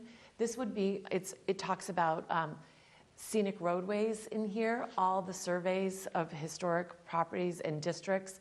We have so much of that, and Milton is so fortunate that so many of our properties in town have been surveyed for Mass Historical. So a lot of it's through that we could just feed into one document, which, like Tim said, we have things in different places, and people say, what are our scenic roadways? What are these, what is being preserved? And we have things in different places. So I think this could be really great for Milton to have it all in one place. So cool. Good. Great. So that covers that item. And then we can go to our old business. We had the East Milton zoning update with MAPC, which was great. And then MBTA community zoning discussion. Tim, do you want to just update us on the memo you sent out on the economic feasibility analysis? Yeah, so I sent along the scope of work that the board settled on at a recent meeting back to MAPC, and obviously there's a lot of things that we're interested in pursuing, relative to affordable housing and inclusionary zoning, through MBTA communities and potentially in other elements of our zoning. But the feedback that we got back from MAPC was, effectively, there is a super basic job that they can do, which is effectively, following the state's guidelines for this is what we want to see out of an economic feasibility analysis for the specific purpose of increasing the affordability percentage in your 3A zoning from 10% to greater than 10%. And that's something that, again, is kind of the basic package, $15,000 to $20,000 budget. The more that is added on to that in terms of going beyond, what is, again, a simple, desktop exercise. I mean, it's not that simple, but it's straightforward. Into other things in terms of exploring deeper affordability and exploring different methods of extracting affordable housing, whether it's through off-site units or in lieu payments or fractional payments. This goes from analysis to policymaking, which from a consultant's end, whether it's MAPC or somebody else, involves more interaction with the planning board, potentially more interaction with the public, more analysis, more kind of comparison to other communities, and that just adds up in terms of costs. And so, I forwarded the email from MAPC, and they kind of, gave their best, their best guess as to sort of, fulfilling that scope would be kind of closer to, the $30,000 to $40,000 range, rather than sort of the 15 to 20, which I think was the target. for sort of a not to exceed price. So that's kind of where we are. I think that you're probably not going to get a better deal, by sort of bidding this thing out. This is kind of consistent with, what I've seen for other types of projects of similar scope. And I think given, what we heard from town meeting, what we're hearing, in the conversation around the ballot question, around, people's, dissatisfaction with the affordability that's already in Article 1, I think the best idea right now is to just sort of go with the thing that is going to get us an increased percentage, in that zoning, which I think was sort of the primary concern that we heard, both at town meeting and then afterwards about it. Not to say that the other things aren't important, but the other things are not necessarily the highest priorities that we heard. And also, I think being cognizant of a number of other budgetary priorities that the board has, not just around MBTA communities, but around other things that the board wants to do. I think if we're talking about, studying traffic impacts, that's going to come down to some budget. If we're going to be talking about, going above and beyond on either site plan approval or design guidelines, that, is another potential cost. And so I think, putting a certain number of eggs into this basket that kind of achieve the highest priority goal, and then kind of, keeping our powder dry for future improvements, I think would be the way to go. But obviously, it's up to the board. It's your budget. But this is kind of what we heard from MAPC. I think it's kind of consistent with other similar projects that we've seen. And I think that package that will sort of get us the product that we can give to the state to justify a greater percentage, I think should probably be the board's highest priority. Well, one thing I've seen written in comments and heard a lot is that people say we're going to go backwards with this zoning because some of it is not triggering affordability if it's less than 10 units. So I really feel as if the contribution component of this is really important. And also, if we can get more than 15%, it would help that offset the projects that don't trigger it. So I understand what you're saying in terms of other priorities. It doesn't look like they can have this ready for May, even in the slimmed down version. And as much interest as there is in this, I would like to see the full scope. And if we can get it for 30 rather than 40 and have it ready for a fall town meeting, that's kind of where I'm thinking we should go. I mean, one thing to keep in mind, just relative to the timeline is, and we had kind of talked about this. There had been, a potential proposed amendment, in December to Article 1. You can, town meeting can pass an amendment that says, we're going to set, the affordability of 15%, pending, a kind of a satisfactory analysis that's approved by HLC. And then that analysis can come when it comes. And, one thing that we have heard from MAPC, just kind of, based on their experience looking at similar towns to Milton and other analyses that they've done, is that, it's not a guarantee, but it's close to a guarantee. 15% will probably pencil out. So I think that's something that you can probably bring to town meeting with confidence. So just, relative to the timeline, I think that, that shouldn't necessarily be a holdup to an annual town meeting. If there are other things that you want to include and you want to do it all in one shot, then that's another question entirely. But just, relative to that, kind of relatively circumscribed, do we want to increase the percentage? You can bring that to town meeting and have the analysis follow up, relatively shortly thereafter. So I think it's important also to have the trigger be 8 units if it's possible.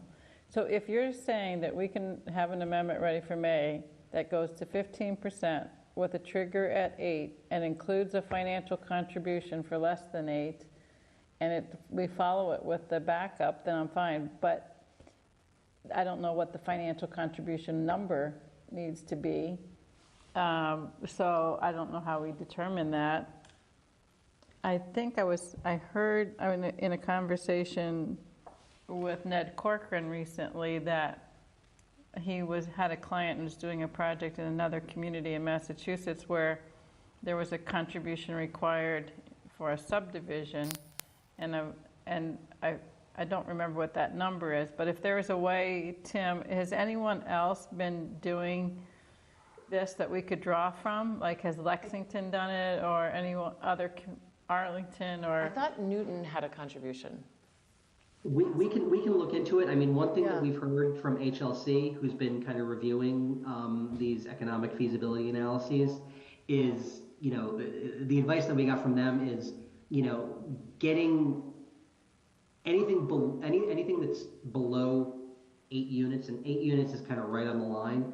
You know, if you're asking anything of a project that's less than that, it's, you know, it may technically pencil, but they're going to look very, very, very closely at that with a great deal of scrutiny, you know, because it really creates such razor-thin margins that a lot of people will not even look at a project like that. You know, you really do need to kind of keep in mind, you know, that it's these percentages sound like they're small, and, you know, an 8-unit project sounds like it's big for town of Milton, but, you know, these kind of upfront contributions, you know, whether it's a unit or whether it's money, you know, really do make the difference between a project happening or not happening. So you know, let's think about it this way. If you had a 10-unit project, and I know from the Hendrys that I think the Delta, they could sell a condo there for $250,000 for an affordable, and let's say $700 for a market rate, or $750 for easy math. You have a $500,000 differential for 10 units, right? So now at 10 units, I'm going to have to provide 1, so my contribution is $500,000. So if I'm not saying anywhere close to that is what we want to look at, but if you, let's say you have a 3-unit, and let's say you said, okay, what kind of percentage can I extrapolate from a 10-unit? You know, that's having to contribute $500,000 down to a 3-unit. Is it 10% of that amount? You know, so is it 5,000? Is it 10,000? I mean, this is, I think that we should be able to arrive at a number. I think we arrived at a number for that subdivision off of Highland, Marine Way, I think it's called. Mm-hmm. We arrived at a number there for a contribution for that subdivision as a cluster development. I don't remember what that number is. Tim, were you here for that? It's like $50,000. How much? 50,000. 50? And that was for 7 units? So I don't know. Let's say, ask MAPC, can they evaluate $10,000 for a contribution for something less than 8 units? I'm just throwing a number out. I'm not just trying to... Yeah, so I was thinking that, you know, I like percentages better than dollar amounts, because then it reflects the market of the day. So the contribution I was sort of thinking about would be a percentage of the sales price. So you're allowing a developer to make a maximum profit on, you know, 2 of those units, but on the 3rd unit, maybe it's a percentage of the sale price. So if he sells it or she sells it for more, then the contribution is more. So a sliding scale. So, right. And then back to the number of units, I thought you had said that Boston is 7. But Tim said that HLC has indicated they won't go less. They like 8. Right. Yeah. So that's why my frustration is, like, and I thought Boston was 17% affordable. So my frustration is, how come we're not matching Boston? I know what, like, HLC should be treating the suburbs, you know, better than they're treating Boston. They don't have any say in Boston, though, it's just Boston. I know. So this is my whole problem with MBTA zoning. Yeah. You know, Boston is exempt. Boston created this whole housing issue in my mind. They built all these life science buildings, and they displaced workers and converted buildings, and they didn't take care of their employees, and they're putting the burden on the towns. So I think that we should be able to do, the towns should be able to do what Boston is doing. You know, I think we should push back a little bit. And I think that what's going to happen is if the suburbs are less stringent or less strict, developers are going to come to the suburbs and build rather than building in Boston. Well, I think we all agreed that we wanted to get as high as percentage as possible. It's a question of what HLC will accept. And, you know, to me, 7 unit versus 8, the trigger is, I think in Boston is, I think over 7 units. So it's the 8th unit that triggers it. So we might be talking about the same thing. If we're talking about the 8th unit triggering it. So then the question is 15% versus 17%. If we can get to putting 15% in here, there's nothing to hold us back from trying for 17% later, right? Yeah, so that was going to be my question too. So I really would like to try to get something to town meeting in May on the affordability. So I wouldn't want to delay. So if we could draft something. If we don't have to have the study done to have the vote, I'm fine with that. Yeah. If it means we have to pick a percentage, then I would be okay with picking 15% for now. And the trigger being the 8th unit. And I would like to have something in there for a financial contribution. I would like to have some basis for it from someplace. Because just knowing the market rates, I think we would pencil out pretty similar to whatever Newton has come up with, Okay. Newton and Lexington, I think just on housing prices. So maybe we could see if they have a contribution on those. And I just think that if a developer is able to sell a unit, you know, at a higher, because they did a nicer job, and, you know, I don't want to hold back a developer, but they are able to profit more, so why To be a percentage of their profit, though, or their percentage or their of their selling price. Many ways to high profit. What about an average of all Sale 3 price, units? it would have to be a sale. Would that be beneficial at all? Well, the other drawback I was thinking, what if they don't sell and they just rent? They develop it, and That's why you need something which is, I think, so it's a minimum, maybe it's a minimum of a, Well, you could do an appraised value at that point. I think it'd be worth Rental. seeing what what other towns. what other towns have done for this particular, for MBTA zoning. If somebody's done it, I think if it's passed muster somewhere, I mean, I feel like if you're selling a $750 condo, you know, and you have 3 of them, I don't know, a $50,000 contribution doesn't seem like quite enough. Yeah, it sounded low. Yeah, it just seemed low to me. so let's see. Only because I'm comparing it to the $500,000 that you mentioned earlier.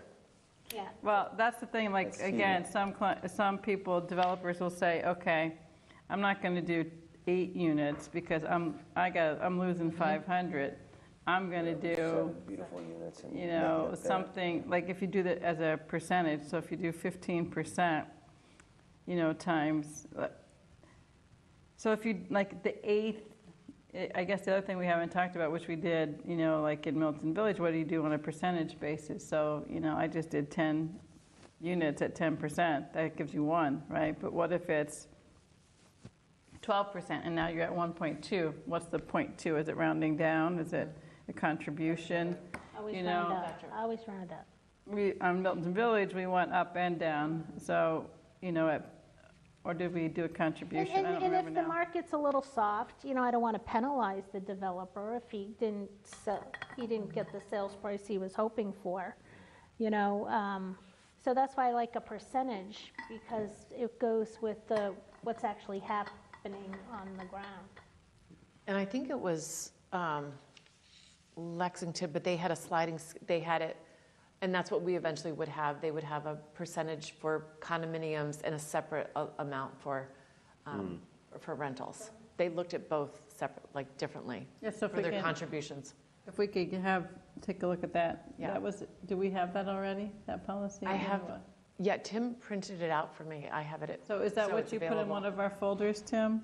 It's probably in the folder. remember I don't think that Yes, made it in the meeting. separation remember seeing of that. rentals and condos. That might have been, Just the affordable component, I don't remember seeing Now, that. we're but- we're actually Yeah. growing the scope at this point, yeah. which is okay, but we'll be at 40 I'll look at grand. what Yeah. I have. It might actually be in an email now that I think about it.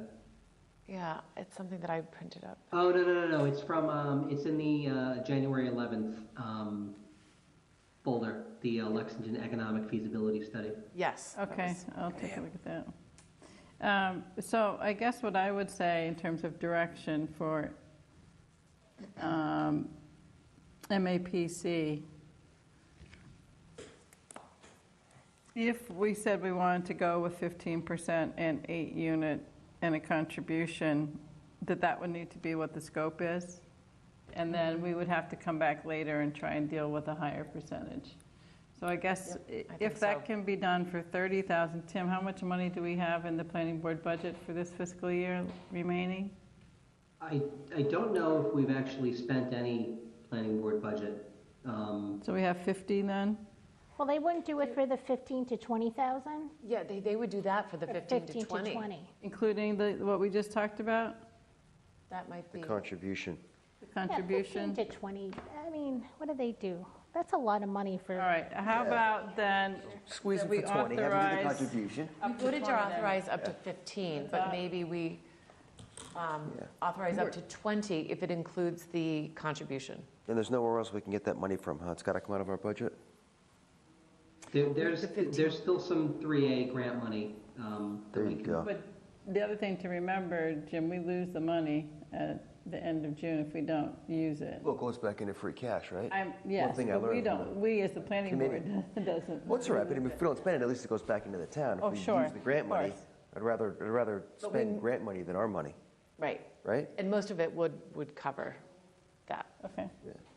But does that, But we would also want Tim to advocate for his department, because we know there's going to be a budget shortfall Right. moving forward. So I would hate Nick Milano to say, oh, the planning board didn't use all of their money, so they don't need they it. only get 20 grand next So year. I agree with you, Jim, that I don't like to spend money unnecessarily, but I would hope that Nick Milano would say, oh, the planning department has a lot of stuff going on, and, we really need to keep their budget what it was. And they've been fiscally responsible through this challenging year, and so and their let's reward penalty them. is no more money? And I would yeah. say, regardless of the. Maggie's writing my presentation to the warrant committee right now. Yeah. And the other But we will thing, need more consultants and more. we're going to, regardless of which way the vote goes next week, we're going to need to do work. And Yes, we're going to need yes, technical exactly. assistance. Yeah. Yeah, that was So my the next grant money, concern. I think, could go towards that or this. I mean, So is that grant money, whatever's the Tim? easiest to get things moving. But I think to get this done by May, I think this, yeah. We're going to have to, we have this money readily available to go from us through Tim. So if we can get this, if we need to do it from our budget to have it ready for May or shortly thereafter, since we So can Tim, vote I on think it. we start with the bare bones. We start with that to get something to May. But we would like to have a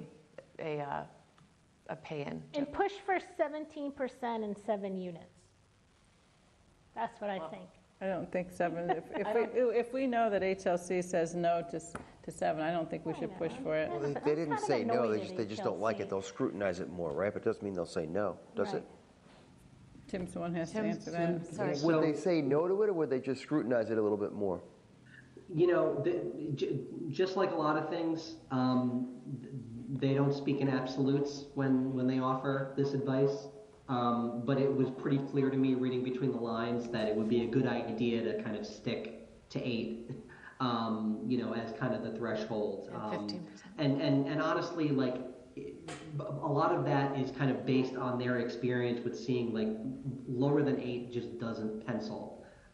So that's kind of a lot of kind of where they're coming from is, what they've seen from these analyses so far is that people have tested it and, and it doesn't usually work out. So that's kind of become a rule of thumb for them. And what's the profit margin these developers are looking for? They actually have to work with their lenders, and it's probably like in the 20% Depends on range. interest rates, yeah. So it's a 20% profit. That's not guaranteed to them. Yeah, so 20% profit.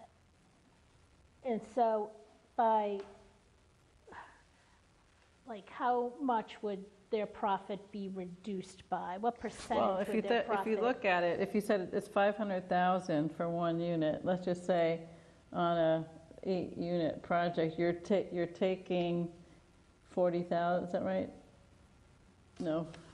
All right, I gotta Half get a my mil divided by calculator 8? out. No, you're right, that's 40 grand. Half a mil divided by 8? Yeah. It's 40 grand. 40,000 per unit if you're doing that many, right? But that's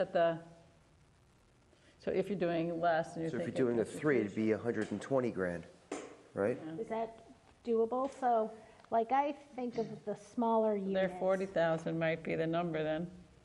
Yeah. Per unit or just on the third unit? I think it's per unit. Yeah. So if you're developing a 3-family, it would be 120 grand contribution.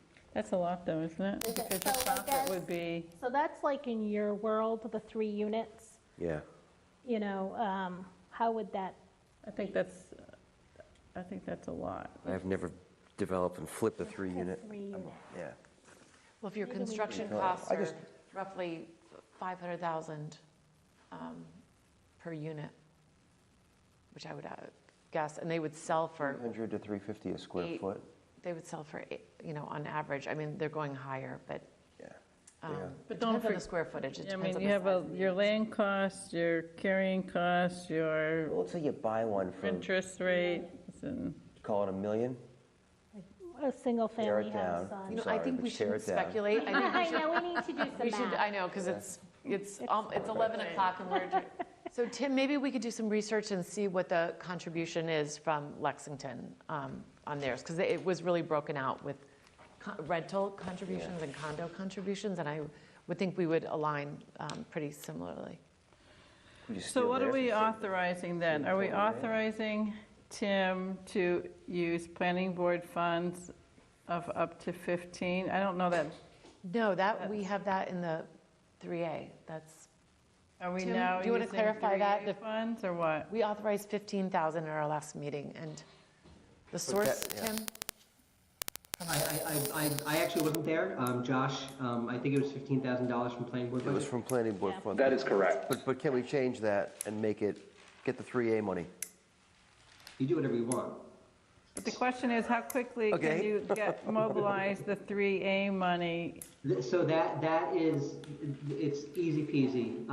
That grant is like general purpose MBTA communities work. It's a refundable grant. We have an account set up already, so it's just a matter of, signing a contract, getting a purchase order together, paying invoices, and then, filing reimbursements. That's all. It becomes a matter of just setting it up with MAPC, and then, the amount of time it takes them to get a contract together. I think, the thing, this is, just recognizing the reality, what we're talking about is doing this evaluation based on the Article 1 districts and parameters. I will hold off until Valentine's Day, because if Article 1 is no longer a thing, then, I think we'll have to figure out another strategy for this. So we'll get everything together. I'll correspond with MAPC about all of this, so we'll be ready to go if we can go. But we won't pull any triggers until after the results of the election next week. All right, because then I still would like to discuss then, these are really broad ranges for these prices. 10 grand difference here it's pretty high percentage. And I still like the idea of looking at less than 80% AMI. I mean, we're getting 80% AMI in the 40Bs and nothing less. And we saw, like at Winter Valley, they're able to get like 30% and 50% AMI. I just think that if we're going to wait until Tuesday to see, I think we should talk about this again, and I think we should ask MAPC to sharpen their pencil and think about this a little bit more and cut that range down. 15 to 25 is huge range. 30 to 40 is a big range. Because, this is one of the things that I think that most people are also really concerned about. One of the Yeah, I know, I'm primary very things. concerned, that's one of my biggest concerns. My fear only is, we're cutting it close, time-wise, because they said it's a few months, wasn't the turnaround was. It was like 3 months. Like 3 months. So, is there any way, Tim, you could talk to MAPC and at least they can put us in their queue? We might not have the exact. I think he's done that already, I think. Yeah, so we might not have the exact language of the contract, but at least they know we're going to move forward with something, so we should be in their queue. So here's the other thing. I think Meredith or Tim, if you could speak to Nick Milano or Mike Zulis about reopening the warrant and having an article which would change the affordability requirement. We already have a placeholder, and sorry, go ahead, Tim, you can. I was going to say the same thing. They're expecting something from the planning board, so. Okay. We haven't specified. So we haven't drafted it. When do we have to draft it by? I'll have to double check on that. Okay. I had a date written down. It was kind of a soft date, but I'll confirm with the town administrator about when that's necessary. Okay. Great. So our next meeting, just in terms of when we can talk about this again, is in 2 weeks. So Yeah, on the 22nd. it'll be just a week plus after the vote. And I think if they have us in their queue, to your point, Maggie, then there's not a rush on the final scope, right? I would just like to see if they can fine tune or sharpen their pencil on those numbers. Is that possible, Tim? We can just revisit like a little bit more in detail or specific, those 3 things that we would be asking for. We would be asking for. We can certainly ask, and I'm sure they'll give us a little bit more clarity. They may have questions for the board. I mean, that scope of work, ask for specific things, but they may, if we want specificity and kind of budgeting, they may have questions for the board. In which case, there may be a little bit of back and forth there. But I will get in contact with them and kind of see, how much detail they can pin down on those various kind of ranges of budget. And we were asking them also to draft the language, right, Tim? Part of that was drafting the language. I'd have to double check, but that's one of the expenses. Right. Is it's simple enough to just change the number in Article 1. We don't need to pay someone to do that. As you start to get into more elaborate policies, that's something where, again, potentially can do it in-house, but, that may be something that if they're going to have their hands on it, we'll want them to do it, and that's another expense. Okay. All right. So do we want to put a number on it and just ask them what they can do for that, for a specific price? How much grant money do you have available, Tim? It's probably around $20,000. It was a $50,000 grant. I think we contracted with RKG for $29,000 out of that. Yeah, I would say someone had asked to keep a few. I think Sean maybe had asked to keep a little bit of funding a little bit of the funds available for RKG. Yeah, I think we had. We still have money in their contract. Okay. I think they invoiced us for something like $20,000 23 or 24,000. So there's money in that contract that we could use to kind of bring them back for a follow-up. So the extra 20,000 is truly extra. All right, so I guess I would say, I would suggest using the full 20 that we have and get as far as we can with what we asked for. But maybe they should give us a valued customer discount, I think so. We give them a lot of business. you know, yeah. Yeah, I would agree. I would support going up to the 20. We had authorized up to 15, but I think up to the 20 and as far as they can provide, which seems reasonable. If they can also write the zoning? Yeah, so write the zoning, 15%, 8-unit trigger. And the contribution. We'll look at the contribution number from Lexington, and Yeah, see if we can add that's that. the 4 things. And all done by May town meeting. That's Well, the no, big Tim part. said That it would be doesn't huge. have So, to well, be- like, right, so the Yeah. The language has to be The written, but language, the study doesn't have to be. So what I'll say is this, that there's a decent amount of confidence that 15% in town of Milton will pencil. Everything else is up for grabs and needs to be analyzed. So like, this is a situation where if you were to write zoning that said, 8-unit trigger and, we're gonna do that, like, these are things that I don't think we necessarily have confidence on. So that's the type of thing where like 15%, we know that the analysis will bear that out. It's just a waiting game. Other stuff is truly, needs to be analyzed and kind of borne out, by that. So I would keep that in mind when you think about what would go into an article for May versus what we need to wait on an analysis for. So quick question, if they go for 17% or they analyze 17% and then it doesn't work, and then we have to scale it back to 15, there wouldn't be an additional charge for that, right? That makes sense? Does that question make sense? Like they wouldn't come back and say, well, we got to reanalyze it at 15%, so that's another $4,000. I don't have an answer for that question. So I'd have to ask them about that. Yeah, because usually when you scale back a request, then it should be the same. Kind of baked in, but. It should be the same price, yeah. Okay. Well, if they did 15%, they get to a point, it's either yes or no. Then we need the answer is, can it be more than 15? Or if it's not 15, it doesn't work, what does work? Is it 13, is it 14? They have to test it out. Right, so they will have already done the work, I They guess. have to is the test it answer. out. Yeah, so they will have already done the work. I'm not sure. If we ask them to Do do you start 17. at 17? Yeah, that's why I'm I think you start saying at 17. start at 17 and then dial it back. Yeah, that's what I'm thinking. No? Well, if we put 15 in the zoning, we can ask for the analysis to be on 17, I suppose.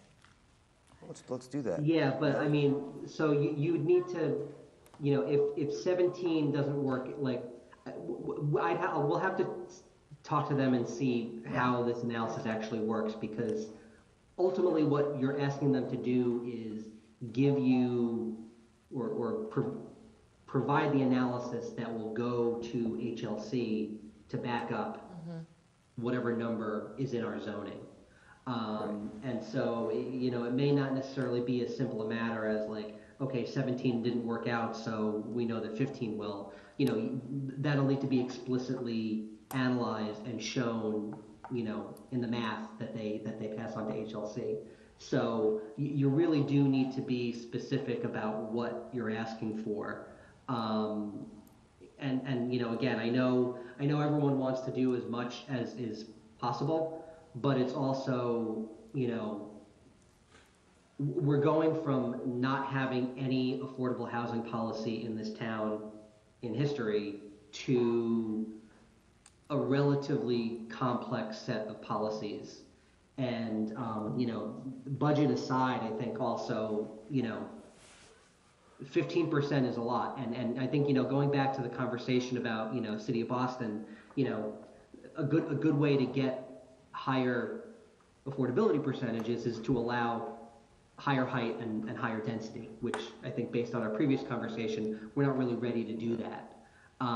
So I think, again, my advice would be to stick to what we know is going to work, and then, continue to incrementally improve it.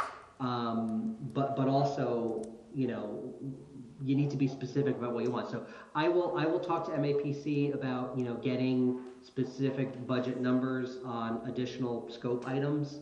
We're authorized to spend up to $20,000. I think that should get us, the analysis that we're looking for. The question that I had is when we talk about an 8-unit threshold and then a contribution, what is that contribution specifically? The contribution would be for less than 8 units. So if you had a 7-unit development, a 6-unit development, that you would make, whatever contribution amount makes financial sense. And we were saying that Lexington should be our guide at this point. And that way, at least there's some opportunity, if there's enough of these smaller developments, that the Affordable Housing Trust could actually secure a unit or two somewhere through that contribution. So, And I would think it would be like 2 units or more, because the zoning allows up, it starts at 3. So it has to be. But that was one of my questions, does it actually have to be 3? Can a single-family house only become a 2-family? So that was something that I think I've asked Tim about recently too. So that should be another amendment that we do for May, can we do that, Tim? Yeah. Because right now, So the way that the zoning is written right now, because multifamily is a specific use, that means 3 or more units. On Elliott Street in particular, where it says, multifamily is the allowed use, that means that, traditionally, if you were on, in the Milton Station sub-district, and there's a number, it's, 45 units per acre, you could absolutely build 40 units per acre. The 45 is a maximum, and still be, you're building multifamily definitionally according to the definitions in the zoning. When you've got a 3-unit building, because 3-unit is the minimum number of units in a multifamily building, if you were to build 2 units, you would not be building a multifamily building, and technically you would not be building a use that's allowed. And so when Charles says that's an amendment, it's one thing that you would maybe want to consider, and potentially steer people in this direction of, yes, you can build up to 3 units. You can also build 2 units if you wanted. And that's kind of we would still get credit for 3? Well, because the zoning allows for 3, yes. So again, you just got to remember that what we're getting, quote unquote, credit for is what the zoning allows, not what actually gets built. Yeah. So if fewer units than 3 gets built, HLC doesn't care about that because the zoning technically allows you to build 3. And I do think if we do that, more will be built. So RKG said that along Elliott Street, the likelihood of, building 3 is going to be slower because it has so many properties. But I think the likelihood is increased when you decrease or to allow for 2. So that's the other definition also, was that it couldn't be in a separate structure because you had to have 2 units in a structure in order to be considered multifamily. So that, some people might want to add a second unit in a separate structure. And this is one of the problems I had with this whole definition in the beginning, was that that's the more likely thing that people might do, and you could get housing. It's kind of like, why wouldn't that be sort of counting? But, so Tim, if we were going to do the definition, you're sure that we can change the definition and still be compliant? Change the definition of what? Well, I thought what you had said to me in an email when I asked about this is that we would have to change the definition in order to be able to allow a 2-family where 3 units is the No, it wouldn't be a change to the definition. You would have to change either the applicability or the allowed uses. I mean, basically, you would have to acknowledge somewhere that two-family is allowed. So we're rezoning and for you'd have to two specifically families, call that out. You can't change the definition of multifamily because that's a state definition. But you can, in the applicability, in the use table, and the allowed uses, Okay. Acknowledging that two-family is an allowed use. Well, Is it allowed use as it stands? I thought it was. You That's can't the do a question. two-family? In certain areas that we zone for, there are existing two families, but they're grandfathered in. Right. but it's not, I think people have had this question, and it hasn't been 100% clear. Can I add a unit to a single family house. in I thought you that? could. And they can't, Can't, okay. unless we change this. And I think it's something that, They would have had to add 2 units. yes, and they have to be, It's a good thing. and as Okay. far as the definition or the applicability is concerned, they basically have to be in the same structure or attached to the, in addition to the structure. And to me, that's sort of like, why make that a requirement? Like, what is it about that that makes You're it? saving open space. Well, you still keep the open space, because you're making, now you have to do fire separations between the units, and if you have, Yeah, but you take a the little bit of existing footprint landscape. and cut it in half, you're not paving over. I think we're getting off, that's a Right, future discussion, but, so Tim, do you, are you clear on what we're asking? Yeah, asking IPC? I'm clear on it. I don't think it's a great idea, and I don't think that HLC is going to go along with it. When I said earlier that, when they said below 8 units, what they said to me was any inclusionary requirement on a sub 8-unit project, they don't have confidence that type of thing would pencil out. I think, going as far down as, requiring a payment from a 3-unit project is, we wouldn't do that from a 1-unit project. At least we haven't done it, and kind of the difference is kind of minimal at that point. We can certainly ask how much, it would cost to sort of evaluate that. I don't think it's something we should be evaluating in the first place. All right, let's look at what Lexington has, because I really don't remember at this point, but I feel like they did have some contribution, but if not, we can table that for a further study, but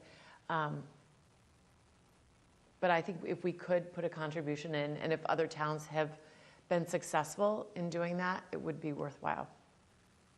I think it could be minimal.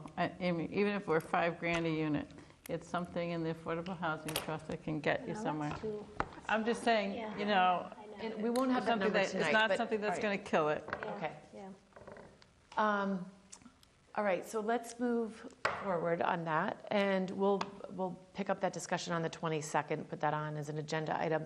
And then just the last thing was the discussion on site plan approval procedures. We had talked about whether we would want, I don't think we really have time to get into that tonight, so I'm going to ask for a motion to adjourn soon. But I do want us to think about, and Tim, maybe you can just address this.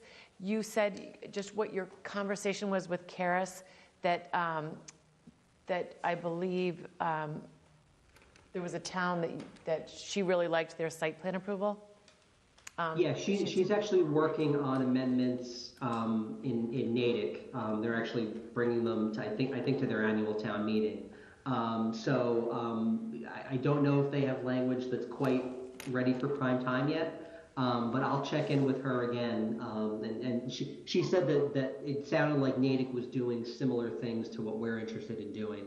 So that'll be some of the latest and greatest. But I think generally, what she and Peter Mello said was, the planning board should feel free to kind of, create, their, wish lists or Christmas tree or whatever it is of, policies and procedures that they'd like to see. Josh and I can kind of do our best to kind of, create a skeleton of language around that. That would be great, Tim. At which point, town council's office would then kind of polish that up. But I'll follow up with Karis about the Natick language and see if there's anything available that we can start to review. But that would be great, Tim, if you could do a framework and maybe send it out to us. We can look at it and then come back with our inputs. I don't know. Super helpful. If we could get this done for May, it's aspirational, but it would be, I think, great too. That would- Yeah, I mean, we could try and get as much as we can get done, because it would be better than what we have. Right. So Well, that, and so I- that's and I something I think- feel more comfortable getting in the bare minimum and then going back. And adding to And it. then adding to it. So, we had sent around, I think we had sent around a couple examples of site plan approvals. And if we haven't, we can continue to do that. But I think what would be helpful for us is, things that you've seen that you like in other towns. We don't have to talk about it, you can just send those along and we'll start to kind of process them.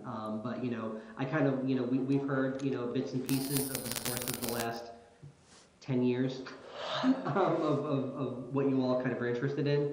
But it would be good to kind of, hear specifically, like, we'd like to work this in. And that'll be helpful for us, because, a framework or an outline, it's. Yeah. So I'm going to suggest that you take what we put into the MBTA zoning. I used my 9 years of experience on this board about what I wish we had in our zoning that I could have asked for in whether it's a lot of submission requirements, a lot of document that's required. And I did do research for that. I watched a webinar. I told you all that. I looked at others. So, I think everyone should take a look at that because it's a lot more robust than what we have in our general. And I think, we should put that in as a starting point. And then if there's other things that people have, I don't know about the legality of some of the other stuff, but I felt that based on the sources that I looked at for that, and Tim, you included it in Article 1. So I don't, one thing when it's as of right, we have to be careful about what can be the basis of a denial, but we can ask for, and we can have peer review in site plan review, which is something I learned in that webinar from Judy Barrett. It's like, we don't have peer review in our site plan, we only have it in our special permit right now. And so, to me, that was something important to include. So I just suggest that everyone really take a look at those. There's a lot of information in there. Okay. Great. Anything else on that, Tim? And before we adjourn? No, I think we're good. We're good. All right. So we'll have that on also as a standing future meeting. So with that, can I have a motion to adjourn? Motion to adjourn? Second. All in favor? Aye. Aye. Aye. Good night. Thank you. And I I'm officially melting.